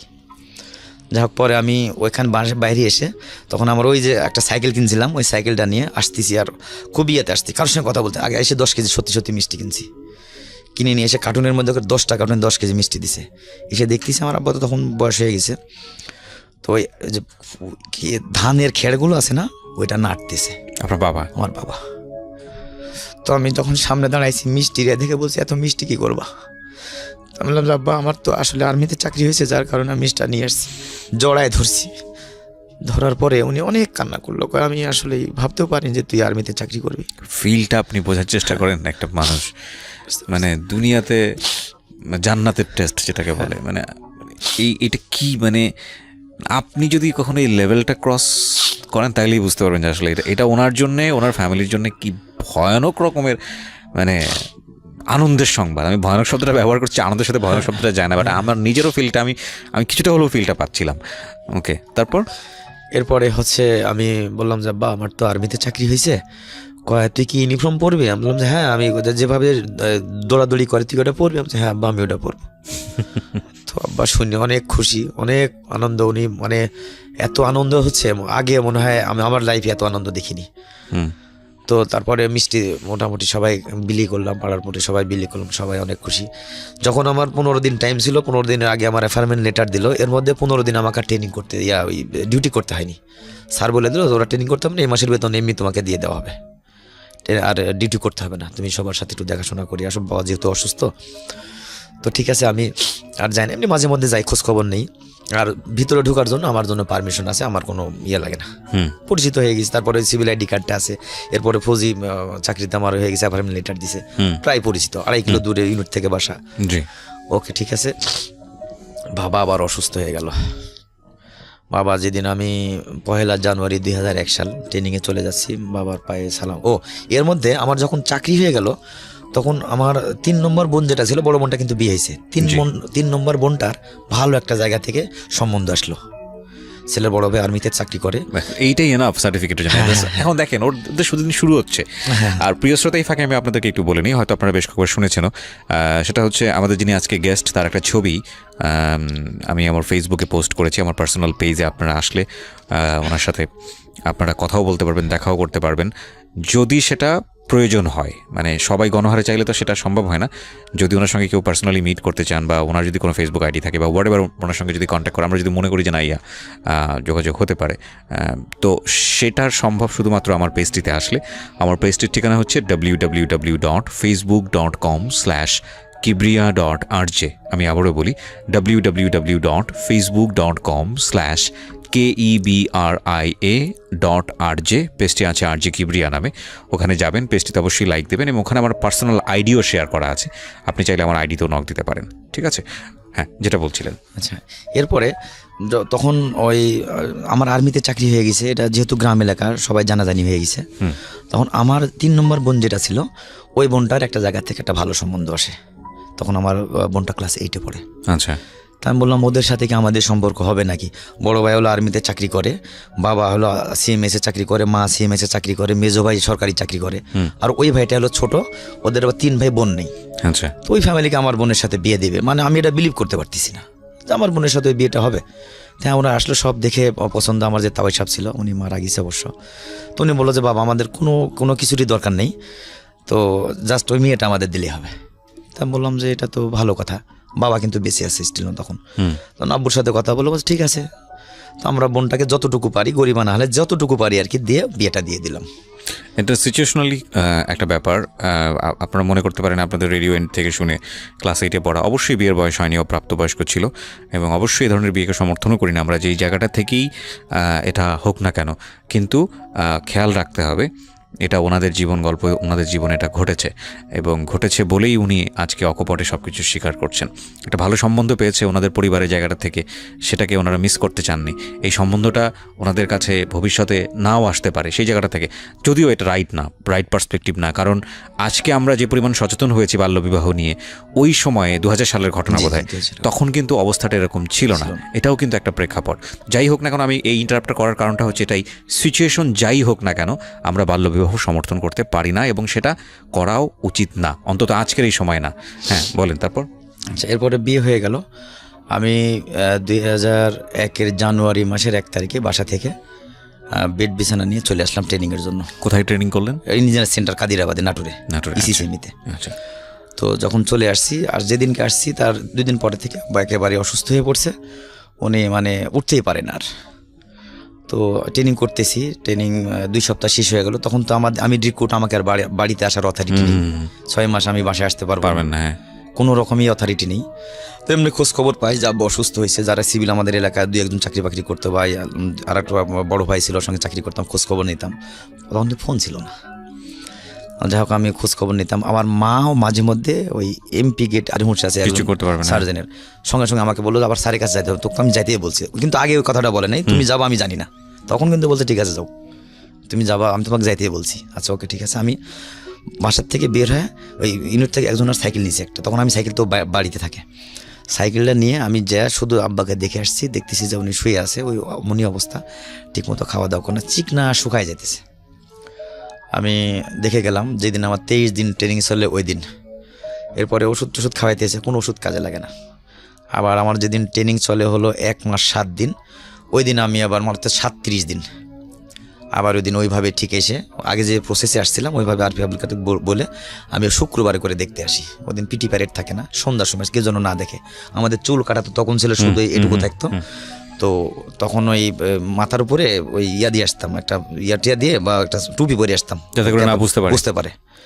এসে আব্বাকে দেখে যেতাম। তো দেখে গেলাম 37 দিন যেদিন চাকরি ট্রেনিং চলে ওই দিন আমি এসে দেখে গেলাম। দেখা তখনও অবস্থা আরও মানে মানে বাঁচবে বলে এরকম কিছু মনে হচ্ছে না। আচ্ছা আমি ওখানে ট্রেনিং করতেছি আর টেনশন করি শুধু। তখন কিন্তু আমার ছোট একটা বোন, ছোট বোনটা, 2 বোনের বিয়ে হয়ে গেছে। হ্যাঁ 2 বোনের বিয়ে হয়ে গেছে, মোটামুটি ভালো। বড়টা যদিও কৃষিকাজ করে, আল্লাহর রহম অনেক ভালো চলে। তো মেজোটা তো অনেক ভালো, ওদের বিল্ডিং বাড়ি টাড়ি সব কিছু মানে অন্যরকম। তো এরপরে আমি যখন আমার 49 দিন চাকরি, ওই দিন আমি আবার বললাম যে মেজর আমি তো আমার আব্বাকে আজকে আবার একটু দেখতে যাবো। কয় স্যার তো বলেছে তুই যা, সমস্যা নেই। আমি ঠিক ওইভাবে এসে 10-15 মিনিট দাঁড়ায় দেখে চলে যাই, এটা ওটা নিয়ে আসি আর খাওয়াই যাই, খাইতে চায় না, তারপরে চলে যাই। এরপরে আমি চাকরি করতেছি, আমি তো আসার অথরিটি নেই। পরে ওই স্যার জিজ্ঞেস করে, টেলিং ব্যাটেলিয়ানের সিও জিজ্ঞেস করে যে তোর আব্বু মামুন, তোর আব্বু কেমন আছে? স্যার ভালো আছে, এখন মোটামুটি আগের মতোই, চলতে ফিরতেও পারে না, কিন্তু বয়স মাত্র 50 বয়স ছিল আমার, 51 বছর বয়স ছিল, চুল পাকছিল না। যাই হোক, এরপরে আমি যেদিন আমার এই জায়গাটাতে আমি আপনাদের সবাইকে গল্পের প্রথম যেই ঘটনাটা এটা একটু মনে করার জন্য সবাইকে একটু রিকোয়েস্ট করছি। সেটা হচ্ছে যে ওনার বাবা ব্যাগ ভরে বাজার নিয়ে আসছেন, কিন্তু মাছ কিনতে পারছেন না। এবং মাছ কিনতে পারছে না কারণটা হলো ওনার পকেটের টাকা নাই। সেটা উনি তার বাচ্চা মানে মামুন তখন অনেক ছোট, ক্লাস 4-এ পড়ে, সে সময় বলতে পারছেন না, যিনি আজকে এই গল্পটা বলছেন এখানে মামুন বলতে পারছেন না। কিন্তু সেকেন্ড টাইম ওনার বাবা এসে ওনাকে অ্যাপোলজি করেছে যে বাবা আমার পকেটে 2 টাকা, এবং এই 2 টাকার 25 পয়সা দিয়ে তুমি বাদাম কেনো, আর বাকি টাকা রিটার্ন নিয়ে যেতে হবে, কুপি বাতির জন্য তেল কিনতে হবে, কেরোসিনের তেল। এই বাবা হচ্ছে প্যারালাইজড হয়ে মৃত্যুশয্যায়। এবং আপনারা একটু পরে যে ঘটনাটা শুনবেন সেটা তো আঁচ করতে পারছেন, বাট আমি চাই যে আপনারা ওই সিচুয়েশনটা একটু মনে রাখার চেষ্টা করেন যে এই কৃষক বাবা এই ফ্যামিলিটাকে দাঁড় করানোর জন্য জীবনে কতটা সংগ্রাম করেছেন। এবং এরকম প্রত্যেকটা সংগ্রামী পুরুষ আজকের এই বাংলাদেশটা গড়ে তুলেছে, কারণ আমাদের সব আদি পুরুষরাই হলো এই কৃষক, যাদের হাড় ভাঙা পরিশ্রম, হাড় ভাঙা খাটুনি, জীবন বিসর্জন, এবং এগুলোর সব কিছুর বিনিময়ে আজকে তিল করে গড়া আজকের এই বাংলাদেশ। জি, 37 দিনের গল্পে ছিলেন আপনি। আচ্ছা, যখন আমার চাকরি আপনার 2 মাস আপ হয়ে গেছে, তখন আমার বাবাকে আমাদের এলাকায় একটা সরকারি হাসপাতালে ভর্তি করা হলো। বাসা থেকে উনি আর মানে একেবারে অকেজ হয়ে গেল, ডাক্তারের কোনো ট্রিটমেন্ট করলে কাজ হয় না, অথচ ডাক্তার কোনো ওষুধ পাচ্ছে না। আর আমি এখানে যা বেতন পাইতেছি, তখন আমি 1550 টাকা বেসিকে ভর্তি। আমি কিন্তু ওই এক্সট্রা যে খাবার ডায়েট খাইতে হয় ট্রেনিং অবস্থায়, আমি এটা খাই না। আমি ঠিক 1550 টাকায় বাসায় দিয়ে দিই। আমার বাবা অসুস্থ, ছোটো বোনটা আছে। তো এর মধ্যে আমার ওই মেজো বোনটার ভালো সচ্ছল একটা ও একটু হেল্প করতে লাগলো, তখন একটু হেল্প করে, যা হোক যেটা হোক করে। তো আমি তখন ওই 1550 টাকায় কিন্তু বাসায় দিয়ে দিই, 1 টাকা আমি খরচ করি। সবাই আমি আবার প্লাটুন কমান্ডার ছিলাম। আমি 53 ব্যাচে ট্রেনিং করছি, 53 ব্যাচের আমি প্লাটুন কমান্ডার ছিলাম। তো 53 ব্যাচে। তো আমি ওই সবাই বলে যে স্টাফ আপনি খান না কেন, আপনি ক্যান্টিনে কেন খান না? না, আমি তো খাবো না, আমার তো খাবার প্রয়োজন হয় না। মানে আমি যে টাকা দিয়ে যেটা খাবো তার চেয়ে বেশি আমার খাবার চলে আসে। সবাই আমাকে খুব মূল্যায়ন করতো, রিক্রুট যত ছিল সবাই জানে আমি এখানে আগে চাকরি করছি, যার পারপাসে আমাকে খুব সম্মান করতো। আমার প্রয়োজন হতো না, আমি যেটা কিনে খাবো তার চেয়ে দ্বিগুণ আমি পাইতেছি, এমনি আমাকে দিয়ে, কারণ আমাকে ছাড়া কেউ খাবে না কিছু। তো আমি তখন যখন 2 মাস 27 দিন চাকরি, আমার বাবা তখন ভর্তি হলো আমাদের ওখানে একটা সরকারি হাসপাতালে। তো এরপরে আমি ওই বাবাকে যখন আপনার ওই হাসপাতালে ভর্তি করলো, সিভিল হাসপাতালে ভর্তি করার পর আমি আবার ওই বৃহস্পতিবারের দিন দেখতে গেলাম। বললাম আমার কেমন যেন লাগতেছে, আমি আব্বাকে দেখতে যাবই। তো বৃহস্পতিবারের দিন দেখতে গেলাম, দেখতে যাওয়ার পরে দেখতেছি না মোটামুটি ভালো, কিন্তু খায় না, একেবারে পড়ে থাকে। শুক্রবারের দিন ওনাকে রিলিজ করাই দিছে, উনি বাসাতে চলে আসছে। বলছে কোনো অসুখ নেই, তো ভালো মানুষ, অযথা হাসপাতালের বেডে ওনাকে রেখে লাভ কি, বাসায় নিয়ে যান। তো বাসায় এসে উনি খানা দানা মোটামুটি খায়, নামাজ কালাম পড়তেছে। 89 দিন আমার চাকরি, ওই দিন শনিবার। তো আমার খুবই খারাপ লাগতেছে। আমি সকালে উঠে মেসে আসছি, মেসে সবার আগে উঠছি, কেমন জানি সবার আগে উঠে আমার ভালো লাগতেছে না। তো মেসে গেছি, মেসে যেহেতু মেস আগের পরিচিত ছিল, মেসে আমি খানা খাওয়াইছি, আমি ওই মেসে ডিউটি করছি। কোথায় কী আছে আমাকে খানা ওনারা দিতে হয় না, আমি নিয়েই খাই। আমি যে রিক্রুট ওখানে নবীন সৈনিক, আমি এখনও কসম প্যারেড করি নাই, সো আমি ওইখানে থেকে খাবার আমি নিজ হাতে নিয়ে খাই। পরে কেউ আর আমাকে বাধা দেয় না। তো আমি ওই সকালে আমাদের পরোটা ছিল, ওদিনকে ডিম ভাজের আলুর ভাজি ছিল। আমি ওগুলো না নিয়ে বাম হাতে আমি চায়ের কাপটা ধরছি, আর ডান হাত দিয়ে পরোটা দিয়ে ওটা খাবো।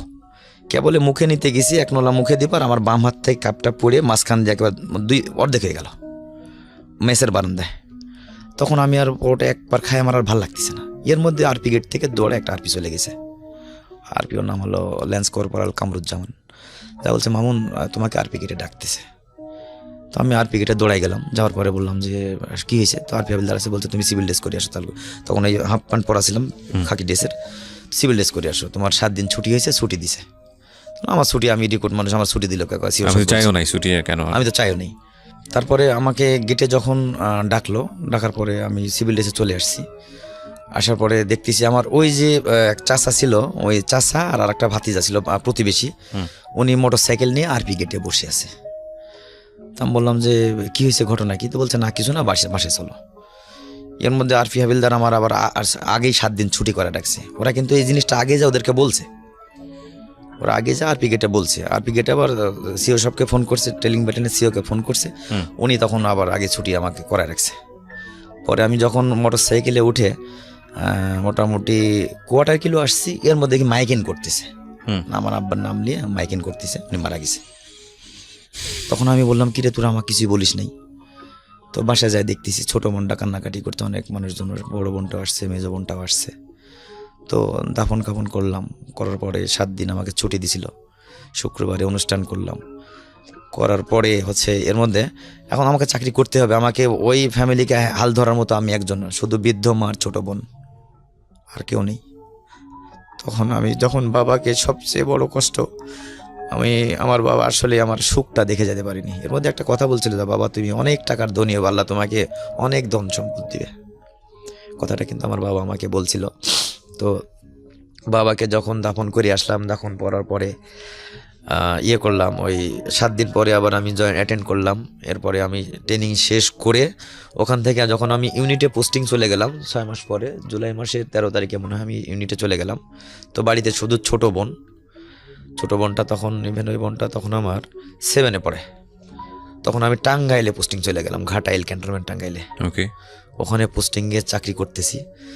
তো চাকরি করতে করতে এর মধ্যে আমার চাকরি 2 বছর হয়ে গেল। ওখান থেকে আমার ইউনিট চলে যাবে হলো ঢাকাতে। তো এর মধ্যে আমি আবার ওই যেখানে যাই, আল্লাহর রহম প্রত্যেকটা অফিসার আমার প্রতি কেমন যেন উইক, মানে আসলে আন্তরিকতাটা বেশি দেখায়, এবং খারাপ আচরণ আমি করিনি, এখনও করি না। ইভেন আমার 18 বছর চাকরি চলতেছে, কেউ বলতে পারবে না যে আমি কার সঙ্গে খারাপ আচরণ করছি। আমার জুনিয়র আমার সঙ্গে খারাপ আচরণ করে, বাট আমি ওদেরকে কখনো পাঙ্গা দিই না, যা অনেকে দেয়, আমি সেটা দিই না। তো এরপরে আমি ঘাটাইল থেকে যখন আমার ইউনিট হিলে চলে যায়, 3 বছর করে হিলে চলে যায়। তো আমি বললাম, আমার যে সিও ছিল লেফটেন্যান্ট কর্নেল আকবর সাহেব, আমি স্যারকে বললাম, স্যার আমার তো শুধু মার ছোটো বোনটা বাসায়, আমাকে পোস্টিংটা ঢাকাতে করে দেওয়া যায় না স্যার? আমার মুখের দিকে তাকায় উনি কোনো কথা না বলে উনি আমাকে ঢাকায় পোস্টিং করলো। তো 2 বছর চাকরি, তখন আমার 2 বছর। এরপরে ছোটো বোনটা তখন ক্লাস 10-এ পড়ে, আমার কাছে ঢাকায় বেড়াইতে আসতেছিল। ট্রেনের মধ্যে ঢাকার এক ছেলের সঙ্গে আমার এই বোনের দেখা হয়। আমার মাও কিন্তু ইভেন আসতেছে ঢাকাতে আমার কাছে বেড়াইতে, আমার মামা ঢাকায় থাকতো, গার্মেন্ট চাকরি করতো। তো আসতেছে, আমার বোনটাকে দেখে, এই গাজীপুরে আমার বোন বিয়ে হয়েছে, তো ওনার ফোন নাম্বার ওনাকে দিয়ে দিছে। তো আমার তখন আমি একটা নাম্বার চাই, তখন 10 ডিজিটের নাম্বার ছিল, 11টা হয়নি। তো আমি একটা ফোন ব্যবহার করতাম, আমার নাম্বারটা আমার বোনটা আবার দিয়ে আসছে। রাত্রে দেখি ছেলেটা আমাকে ফোন করছে, ফোন করার পরে বললো, ভাই এই ব্যাপার, আপনার বোনকে দেখে আমাকে, মানে একেবারে ওপেনই আমাকে সে প্রপোজ করছে, আপনার নাকি বাবা নেই, আপনার বোনটা দেখে আমার খুব ভালো লাগছে। আমার বোন দেখে আপনার ভালো লাগলে আমি তো আপনাকে দেখি নাই, বলছে আমাদের বাসায় আসেন। এক পর্যায়ে খুবই রিকোয়েস্ট করলাম, আমার বোন এখানে থাকলো, আমি আমার মামাকে গিয়ে ওর গাজীপুরে ওনার সব কিছু দেখে আমি বিলিভ করতে পারতেছিলাম না যে ওই ছেলের সঙ্গে আমার বোনের বিয়ে হবে। অনেক স্মার্ট, অনেক সুন্দর, সে স্টিল নাম এখন এই যে 14 বছর সে ইটালিতে থাকে। আপনার বোন জামাই? আমার ছোট বোন জামাই। বোন চলে গেছে ইটালিতে? না, বোন এখন বাংলাদেশে, এখানে 5তলা বাড়ি করলো, এরপরে হচ্ছে আরেকটা বাড়ি 2তলা করলো এই ঢাকাতে। অনেক জায়গা। হ্যাঁ, ক্যান ইউ ইমাজিন, মানে গল্পটা কোথায় চলে আসছে। আমি বলছিলাম না যে the best thing they have is honesty, এবং এই অনেস্টির কারণে কিছু কিছু মানুষ তাদেরকে পিক করেছে, আল্লাহ সে ব্যবস্থাটা করে দিয়েছে। এবং দেখেন, উনি ব্রিগেডিয়ার তসলিমের তসলিম সাহেবের হাতে পড়লেন, ওই জায়গাটা থেকে একটা বড় স্টেপ চলে গেল ফ্যামিলি সামনের দিকে, যারা একবেলা ঠিকমতো খেতে পারতো না এবং বলল বছরে নাকি 2 বার মাছ হতো, আর মাংস হচ্ছে কোরবানির ঈদে যখন মানুষ কোরবানি দেবে সেই এক টুকরো মাংস যদি পাঠায় সেটা তার ফ্যামিলিতে পাঠাবে। সেই মানুষটার চেঞ্জ চলে আসলো হলো এই আর্মিতে জয়েন করার পরে, এবং তারপরের ঘটনাগুলোও যে দৈবক্রমে ঘটছে, আমাদের সৃষ্টিকর্তা সবসময় আমাদের ভালো চান, তিনি যে গুড হ্যান্ডে তাদেরকে ফেলছে। ওই পরিবারের একটা মেয়ে তাদের 10 থেকে 12 বা 15 বছর পরের অবস্থা হচ্ছে সে ঢাকা শহরে 2 বাড়ির মালিক। এটা আসলে রূপকথার গল্প নয়, এটা জীবন গল্প, এবং এত হ্যাপি এন্ডিং আমি আসলে চিন্তা করিনি। আমরা ধীরে ধীরে এন্ডিংয়ের দিকে এগিয়ে যাচ্ছি। This is one of the best story in life time radio ক্যারিয়ারে। আমি বলবো যে it's awesome, really awesome, it's very pleasant একটা স্টোরি। বলুন তারপর। আচ্ছা, এরপরে আমি ওই মিশনে নাম আসলো আমার, আমি আফ্রিকায় চলে গেলাম। কত সালে? 2011 সালে। মিশনে 2টা পার্সপেক্টিভ থাকে, একটা হচ্ছে বাংলাদেশ আর্মি মিশনে খুব ভালো করছে আমরা জানি, হ্যাঁ, এবং ইউনাইটেড নেশন থেকে আমাদেরকে সেই রিকগনিশনটাও দেওয়া হয়। Bangladesh army is very leading এই সব জায়গাগুলোতে। আরেকটা যেটা হচ্ছে যে ব্যক্তিকেন্দ্রিক লাভের জায়গা থেকে যদি বলি, মিশনে আর্মিদের যাওয়ারও একটা স্বপ্ন থাকে, কারণ ওইখানে অর্থেরও একটা ব্যাপার থাকে।